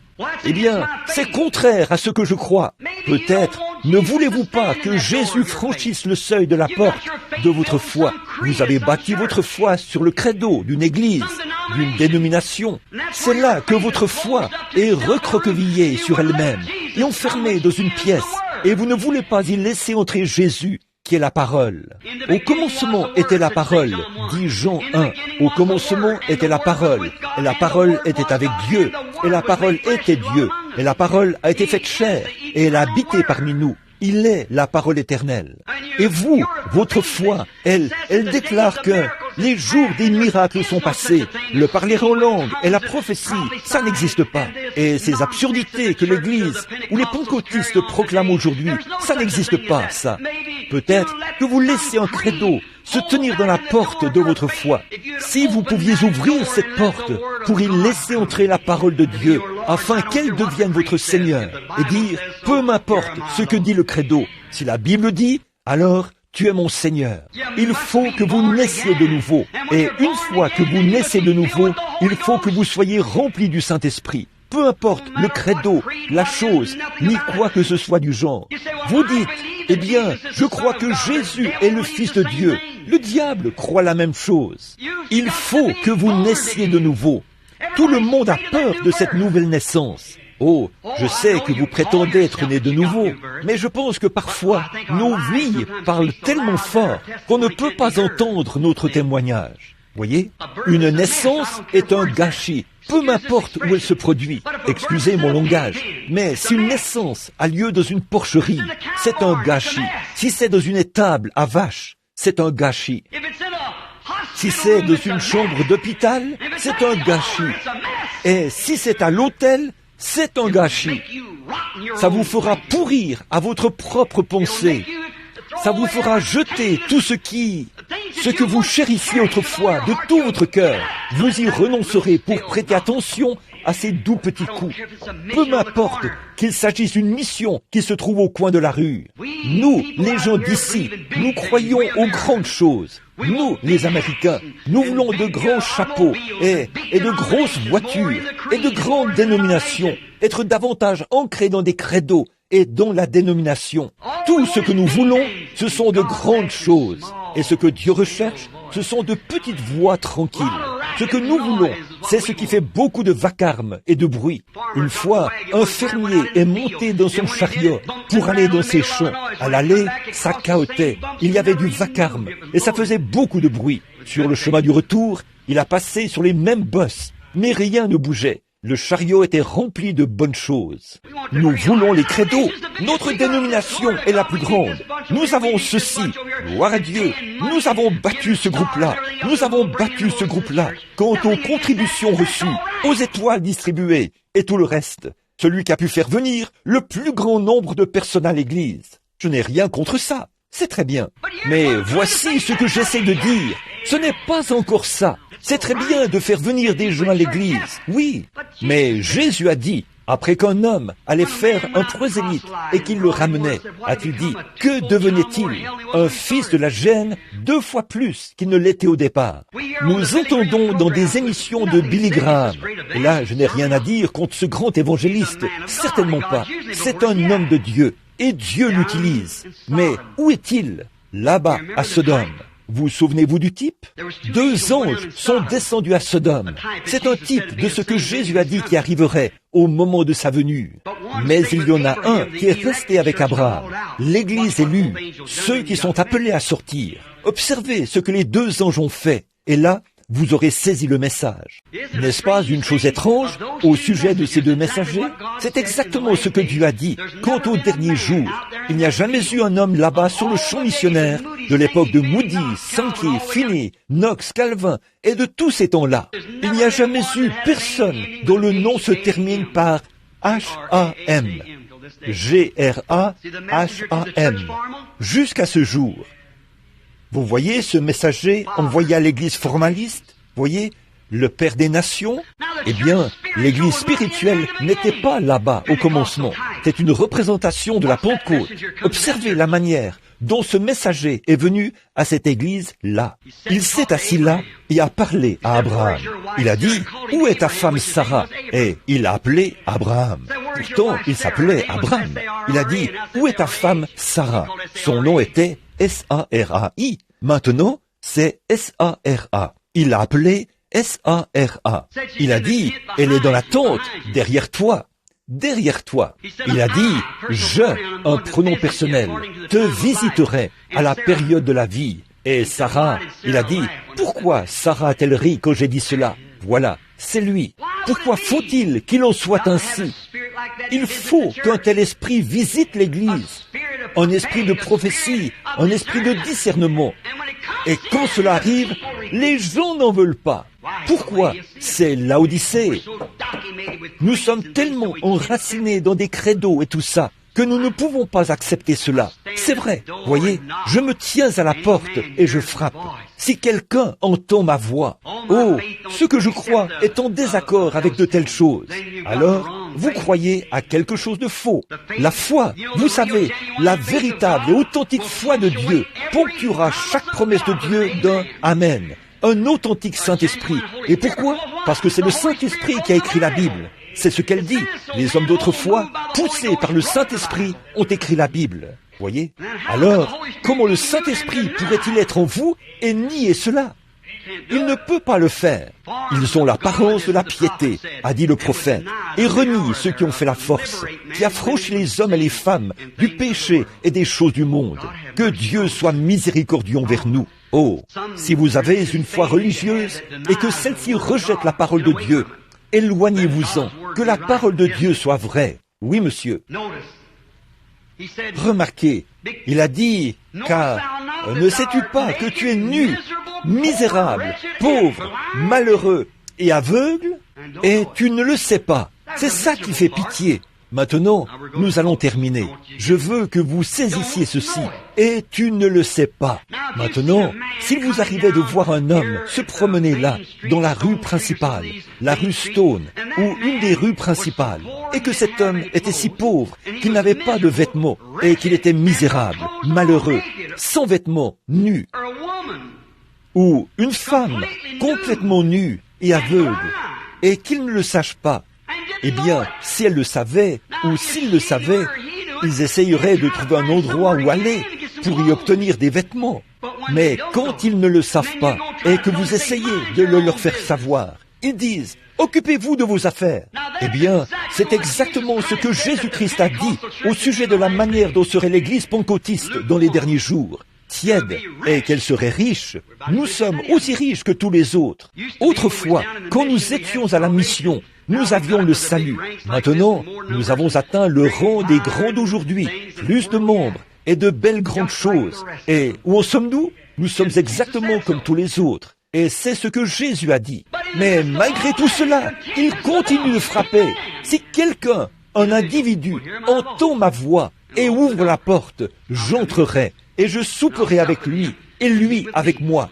C'est là que nous en sommes, nus, aveugles, vraiment aveugles spirituellement. On ne peut rien leur dire. Vous savez, nous avons grandi dans une pauvreté extrême, là-bas, dans le Kentucky. Mon grand-père était un chasseur très connu. Il avait l'habitude de chasser le raton laveur. Je ne sais pas si vous, ici, il n'y a pas assez d'eau en Arizona pour avoir des ratons laveurs, je suppose. Mais ils ont, là-bas, ils avaient des ratons laveurs. Ils chassaient le raton laveur. Combien savent ce qu'est un chasseur de ratons laveurs? Eh bien, regardez-moi, tous ces gens du Kentucky. Oh là là, très bien. Eh bien, j'ai l'impression que je pourrais enlever mon veston maintenant et prêcher un petit moment. Je n'étais pas tout à fait à l'aise, mais je me sens vraiment bien maintenant. Oh là là, combien savent ce qu'est une paillasse? Eh bien, Tony, merci. Je suis enfin à la maison.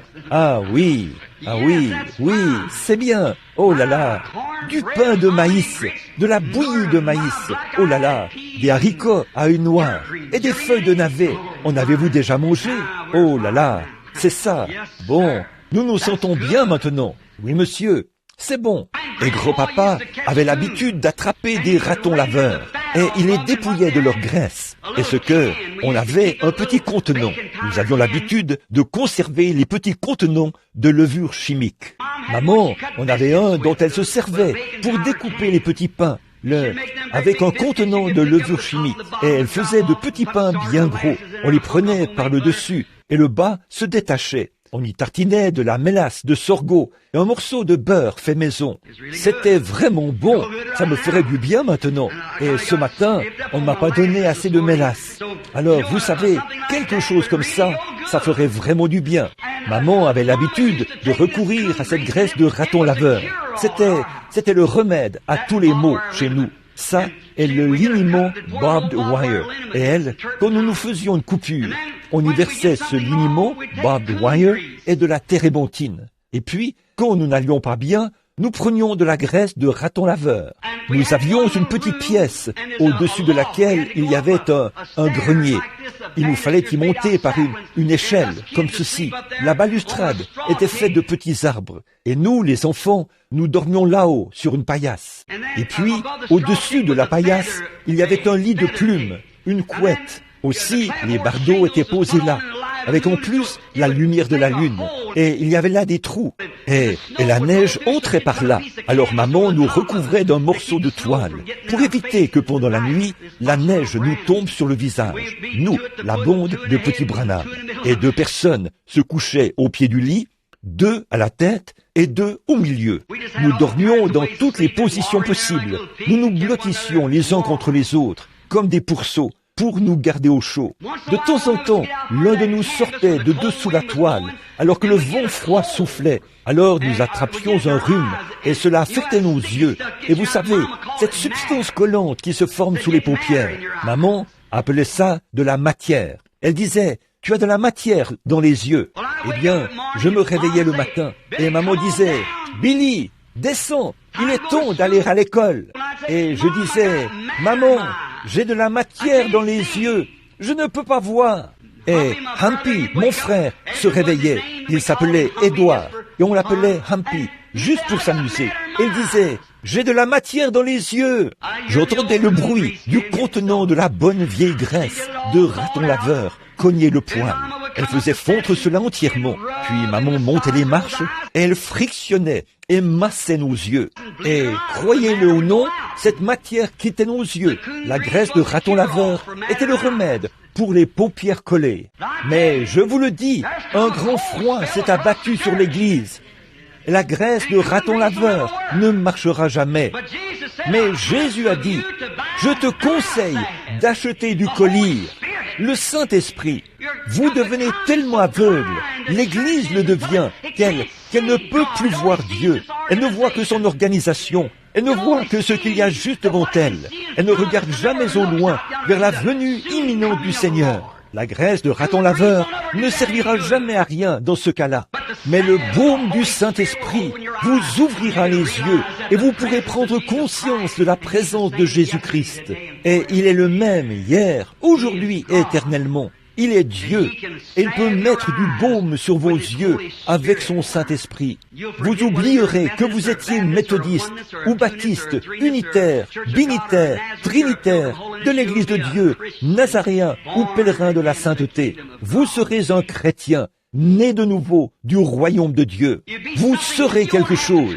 Vous n'aurez pas à vous efforcer à dire « Eh bien, je dois absolument faire ceci ». Il y a quelque chose en vous qui vous pousse à le faire. Cette pression dans votre cœur vous pousse vivement à prier. L'amour divin coule au fond de votre être, au point que vous ne tenez plus en place. Les réunions de prière coulent de vous, comme l'eau coule d'un puits artésien. Autrefois, je passais, quand j'étais garde-chasse pendant plusieurs années, je passais près d'une belle grande source. Cette source bouillonnait comme ça. Un jour, je me suis assis près de cette source et j'ai dit, « Pourquoi es-tu si heureuse ?» Oh, que cette eau était bonne. J'en ai bu une gorgée et j'ai dit, « Pourquoi es-tu si heureuse ? Es-tu heureuse parce que les lapins boivent de ton eau ?» Si elle avait pu parler, elle aurait dit, « Non. Parce que les cerfs boivent de ton eau ? Non. Parce que je bois de ton eau ? Non. Pourquoi donc es-tu si heureuse ? Qu'est-ce qui te fait bouillonner comme ça ? Si elle avait pu me parler, elle aurait dit, « Ce n'est pas moi qui bouillonne, frère Branham. C'est quelque chose derrière moi qui me pousse, qui me fait bouillonner continuellement. » Nous nous efforçons de faire des choses, mais quand le Saint-Esprit est en nous, nous le faisons par l'amour divin. Christ est ma vie et la mort m'est un gain, a dit Paul. Certainement. Alors, puisse l'onction de son baume toucher vos yeux. En terminant, je n'ai pas l'intention de vous retenir ici jusqu'à ce que vous soyez très fatigués. C'est la première fois ou la deuxième fois que je viens parmi vous. Pardonnez-moi si j'étais trop long. Alors, permettez-moi de terminer par cette histoire. Là-bas, dans le sud, nous avions un vieux frère de couleur qui était pentecôtiste. C'était vraiment un véritable serviteur de Christ. Il y avait une brave sœur noire qui venait à l'église. Elle était remplie du Saint-Esprit et elle était une personne vraiment remarquable. Elle avait un mari, c'était un brave homme. Son nom était... On l'appelait Gabriel, et nous l'appelions simplement par son diminutif, Gab. Ainsi donc, nous n'arrivions jamais à l'amener à s'attacher à l'église. Il ne voulait pas du tout venir à l'église. C'est ce qu'il disait. Oh, et les gars, là-bas à la salle de billard, où il traînait, lui disaient, « C'est une bande d'exaltés, ils n'ont rien d'intéressant. » Et la seule chose que Gab trouvait à faire le dimanche matin, c'était de prendre sa queue de billard et d'aller à la salle de billard, ou quelque chose du genre, et de passer du temps avec les gars. Mais sa femme était une vraie sainte remplie de piété. Elle allait à l'église, elle priait, elle demandait au pasteur et à tous les autres de prier pour Gab, car tout au fond de son cœur, c'était vraiment un homme bon. Il tenait un petit commerce quelque part là-bas au coin de la rue, un petit commerce des cireurs de chaussures. Il cirait des chaussures et il gagnait assez d'argent pour jouer au billard. Alors, il allait jouer au billard. Donc, il ne voulait tout simplement pas s'aligner sur l'Évangile. Et le pasteur, le vieux Gab, aimait beaucoup la chasse. Et le pasteur aussi était un chasseur. Alors, il emmenait Gab chasser. Or, un jour, après avoir passé toute la journée à marcher dans les régions sauvages et dans les marécages, ils étaient sur le chemin du retour, cet après-midi-là. Et ils avaient tellement de gibier qu'ils avaient de la peine à les porter. Ils avançaient en portant les lapins et les oiseaux, qui étaient attachés un peu partout sur eux. Puis, ils ont atteint un vieux sentier qu'ils connaissaient bien. Ils ont monté la colline jusqu'au sommet. Puis, ils sont descendus dans la petite ville qui se trouvait au pied de la colline. C'était un samedi, et le soleil était en train de se coucher. Le pasteur a regardé autour de lui. Ça faisait déjà un bon moment qu'il n'avait pas entendu le vieux Gab dire un mot. Alors, il a regardé autour de lui, et Gab regardait par-dessus son épaule, vers le soleil couchant, qui descendait sur l'horizon à l'ouest. Le pasteur a regardé en arrière. Il a remarqué que Gab ne disait rien, mais qu'il jetait des regards en arrière en avançant. Ainsi donc, le pasteur a continué à marcher pendant quelques minutes. Et au bout d'un moment, une grande main noire s'est posée sur son épaule. Et quand il s'est retourné, il était surpris de voir le vieux Gab qui le regardait bien en face. Les larmes coulaient sur ses joues, ruisselant comme ceci. Il a dit, « Pasteur, demain matin, vous me trouverez là-bas, au banc des pénitents. Il a dit, et je partirai de là pour m'asseoir à côté de ma fidèle épouse. Puis, je resterai dans cette église jusqu'à ce que Dieu me rappelle à la maison. Bien sûr, le pasteur s'est retourné, stupéfait. Il a dit, Gab, c'est ce que j'ai voulu, attendu et désiré ardemment. J'ai prié pour cela pendant des années. Il a dit, Gab, est-ce une décision définitive? Il a dit, oui, pasteur, c'est définitif. Mais je veux aussi ce Saint-Esprit. Et demain matin, je vais me diriger vers le banc des pénitents et je vais le recevoir. Sinon, c'est là que je vais mourir. Il a dit, Gab, j'apprécie ceci. Il a dit, mais je veux te demander quelque chose, Gab. Quelle prédication ai-je prêchée qui t'a inspiré à faire ceci? J'aimerais connaître la prédication que j'ai prêchée, ce sur quoi j'ai prêché.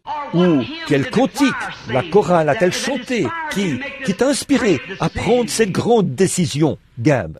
Et ce brave noir a regardé le pasteur et a dit, Pasteur, a-t-il dit, j'apprécie vraiment chaque prédication que vous avez prêchée. Il a dit, j'apprécie tout ce que vous avez dit, pasteur. Il a dit, et j'apprécie chaque beau cantique que la chorale a chanté. Mais, a-t-il dit, pasteur, ce n'était pas ça. Il a dit, vous savez, je regardais ce soleil se coucher là-bas, à l'horizon. Savez-vous que mon soleil et le vôtre aussi se couchent? Que la lumière de notre corps s'en va? Et c'est vrai ici, ce matin, messieurs. Le soleil se couche. Il se couche sur votre vie et sur la mienne. Et il se couche sur le temps, sur la civilisation. C'en est fini d'elle. Il se tient à la porte et frappe. Il languit, il attend. Ce petit coup, ce quelque chose qui au fond de votre cœur dit, c'est moi, ouvre maintenant. C'est lui. Gab a prêté attention à ça et il a fait demi-tour. Il a dit autre chose. Pasteur, a-t-il dit, vous savez que je suis un mauvais tireur. Il a dit, je n'arrive pas à toucher une cible. Vous savez que je n'y arrive pas. Mais regardez tout ce gibier. Ma femme et moi avons là assez de provisions pour toute la semaine prochaine.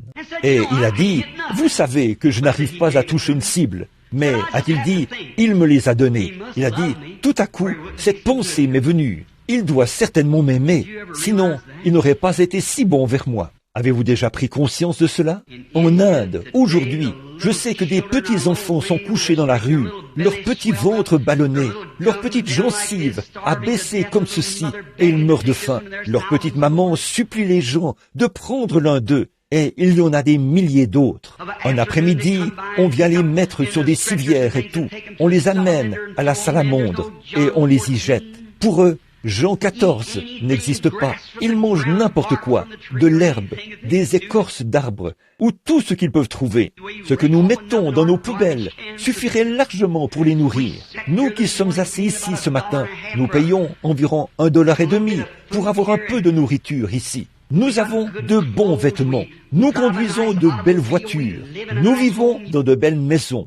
Vous, les hommes d'affaires, qui êtes ici, vos affaires sont florissantes, comme je vous entends témoigner. Dieu est bon pour vous. Ne pouvez-vous pas vous en rendre compte? Eh bien, il vous aime. Le savez-vous? Et c'est pour cela qu'il y a ce coup à votre porte. Je me tiens à la porte et je frappe.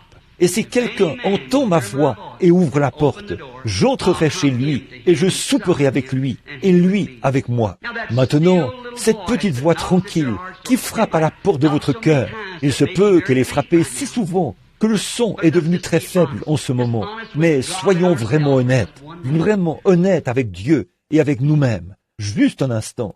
Ce petit coup qui se fait entendre là, tout au fond, qui vous fait dire « Je ferais mieux de mettre un frein à ma façon de faire les choses. Je ferais mieux de changer. Je ferais mieux de marcher droit. Je sais qu'il y a des choses en moi. Quand je regarde ici et que j'examine ma vie à la lumière de cette parole, je vois que j'ai tort à bien des égards. Regardez autour de vous et voyez comme il est bon. C'est sa bonté qui frappe à la porte. Peu importe ce que nous avons fait, combien nous avons péché, combien nous avons rejeté cela, combien nous avons dit « nous le ferons plus tard ». Il frappe encore. En dépit de tout cela, si un homme ou une femme ouvre simplement son cœur, j'entrerai et je souperai. Voyons ce qu'il veut ce matin. Voulez-vous, alors que nous courbons la tête? Oh, mon Jésus, je t'aime, je t'aime. Oh, accorde-moi la grâce de t'aimer davantage, Seigneur. Quel est ce petit quelque chose qui me dit sans cesse dans mon cœur que je dois m'approcher un peu plus de Jésus? Qu'est-ce que c'est? Voulez-vous ouvrir la porte à cela ce matin? Maintenant, s'il vous plaît, que toutes les têtes soient inclinées et les yeux fermés, tout au fond de votre cœur. Soyez vraiment honnête. Juste un instant. Vous entendez ce petit coup à votre porte. Je vais prier dans un instant. Et sincèrement, vous aimeriez savoir ce qu'est ce mystérieux petit quelque chose dans votre vie. Ce quelque chose que vous aimeriez laisser entrer. Voudriez-vous qu'il entre ce matin? Dites, frère Branham, priez pour que j'ai la foi, la grâce de simplement ouvrir mon cœur afin qu'il entre. Je veux savoir ce que cela représente. Ces coups à ma porte. Je sais que quelque chose y frappe. C'est peut-être une marche plus rapprochée. C'est peut-être un ministère différent. C'est peut-être pour que je m'abandonne. C'est peut-être pour que je reçoive le Saint-Esprit. Voulez-vous lever la main vers Dieu et dire, « Me voici, Seigneur, que Dieu vous bénisse. » C'est ça. Oh, c'est vraiment partout. J'entends frapper de petits coups à la porte de mon cœur. Je pense que 60 ou 70% des gens ont levé la main, alors que nous avons la tête inclinée. Maintenant, notre Père Céleste, il y a une source, comme l'a dit le poète, remplie du sang des veines d'Emmanuel. Et tout pécheur plongé dans ce flot est lavé de tout péché. Le brigand mourant vit avec joie cette source en son jour. Et moi qui suis vil comme lui, j'ai pu laver mes péchés. Maintenant, Père, nous sommes reconnaissants pour ces gens. Et il se peut que certains d'entre eux, sans doute, professent le christianisme depuis longtemps, mais ils se sont vraiment sentis repris dans leur conscience, au point de lever la main. Et Seigneur, qu'en serait-il s'ils n'avaient pas même été repris dans leur conscience, au point de lever la main? Alors, ils ne seraient plus en état d'être rachetés. Pensez à cet état-là, où une âme errante pourrait errer dans les ténèbres, être totalement aveugle et ne pas le savoir.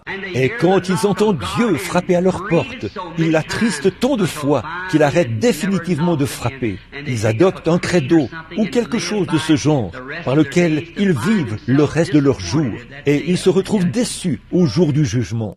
Je suis reconnaissant, Seigneur, pour ces gens qui ont levé la main pour dire « Sois miséricordieux envers moi, Seigneur. Viens dans mon cœur, Seigneur Jésus, et révèle-toi à moi aujourd'hui, et je te donnerai ma vie. Me voici. S'il y a quelque chose en moi qui ne va pas, Seigneur, je regarde ma propre vie et je vois qu'il y a beaucoup de choses qui ne vont pas. Alors, amène-moi dans ta grande maison du potier et façonne-moi. Ôte de moi tout ce qui est mondain et impie. Et je te remercie, Seigneur, de ce que je n'en suis pas arrivé au point où j'ai franchi cette ligne qui, une fois franchie, on ne peut plus jamais revenir en arrière, car on a attristé l'Esprit de Dieu pour la dernière fois. Et il n'y a plus moyen de revenir en arrière. Comme Judas Iscariote et les autres, qui a vendu son Seigneur pour 30 pièces d'argent. Et aujourd'hui, nous le faisons aussi à cause de la popularité, des soucis du monde, des organisations religieuses, des dénominations et des credos. Nous le vendons pour tout et n'importe quoi. Ô Seigneur, sois miséricordieux envers les gens au cœur honnête. J'intercède pour eux, Seigneur. Oh, de tout mon être, j'implore la miséricorde divine. Exauce-moi, Seigneur, exauce-moi. Puis ce grand désir, avec la foi de savoir que c'est Dieu qui a parlé à leur cœur. C'est Dieu qui fait ces choses. Puisse la porte du cœur s'ouvrir à l'instant, afin que Jésus y entre pour être le Seigneur de la situation, en faire sortir toute la mondanité et faire d'eux de nouvelles créatures en Jésus-Christ. Guéris ceux qui sont malades, Seigneur. Comme je vois qu'il y a tant de gens qui souffrent, je prie maintenant pour eux, Père, afin que le grand médecin touche aussi leur être physique et en fasse sa demeure, son lieu d'habitation, d'où il peut tendre les mains au moindre appel. Un petit appel doux du cœur, et le grand médecin est à l'œuvre. Accorde-le, Seigneur. Exauce-nous aujourd'hui. Bénis tous ceux qui sont présents. Au nom du Seigneur Jésus-Christ, nous le demandons. Amen. Maintenant, avec la tête inclinée, très humblement, doucement, chantons ce vieux cantique de l'Église. Je l'aime, parce qu'il m'a aimé le premier. Maintenant, croyez que ce que vous avez demandé, à la suite de ce doux petit coup frappé à votre cœur, Jésus va entrer maintenant. Chantons-le tout doucement.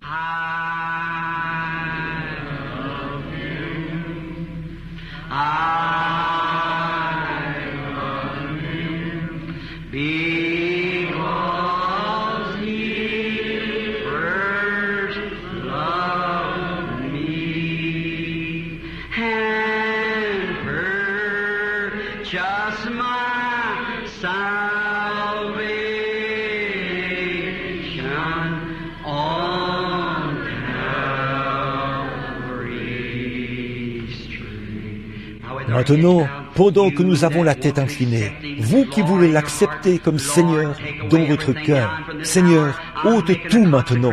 Dès cette heure-ci, je me consacre à toi autour de cette table, Seigneur, afin que je puisse te rencontrer de nouveau lors du glorieux souper des noces. Je te consacre ma vie ce matin. Aide-moi, mon Seigneur. Si je n'ai pas encore reçu le Saint-Esprit, je vais le chercher jusqu'à ce que le vrai Saint-Esprit entre et purifie ma vie. Qu'il fasse de moi une nouvelle créature en Jésus-Christ. Je te le promets aujourd'hui, Seigneur, alors que je me consacre à toi autour de cette table. Au nom de Christ, je promets de le faire, comme je lève la main. Alors, levez les mains et chantez les yeux fermés maintenant. Voulez-vous vous consacrer maintenant?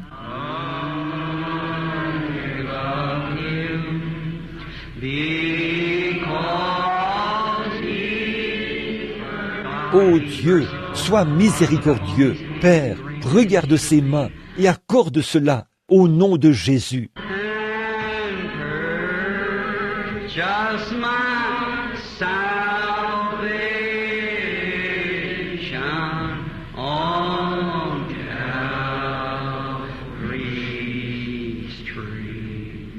Maintenant, je veux que vous tendiez la main par-dessus la table et que vous serriez la main de quelqu'un. Dites que Dieu vous bénisse, pèlerin.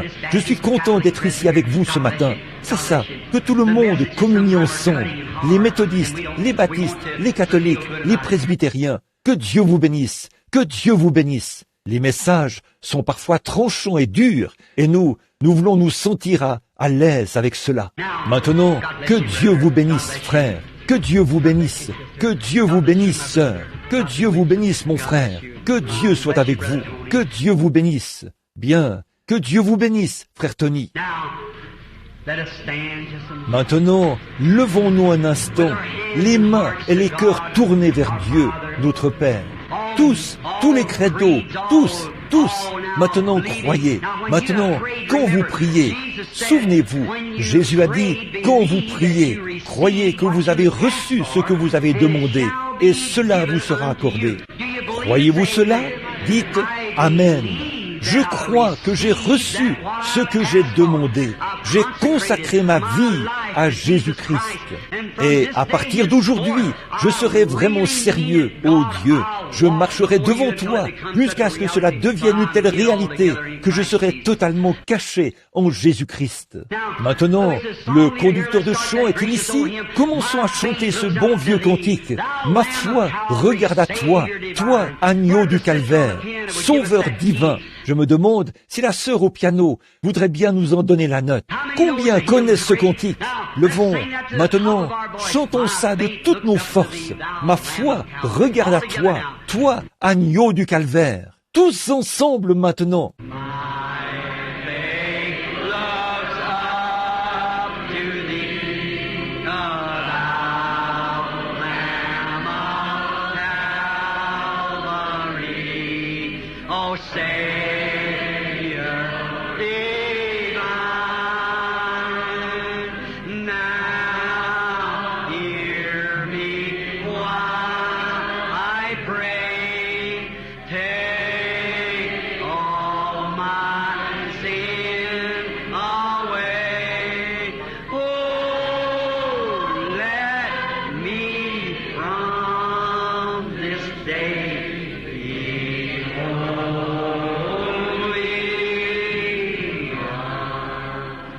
courbons la tête maintenant. While life's dark maze I tread, and grief around me spread. Remember, Souvenez-vous, you're gonna meet the world. vous allez affronter le monde maintenant. Be thou my guide. Listen, bid darkness turn to day. Wash all my fears away. Nor let me ever stray from thee aside. That's humming.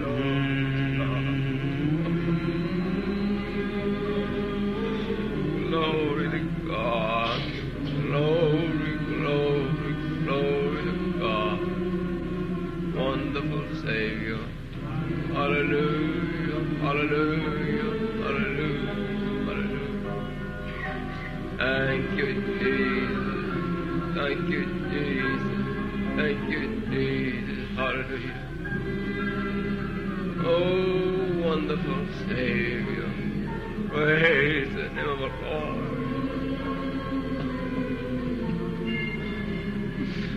Oh, praise. Hallelujah, hallelujah. Fredonnons-le.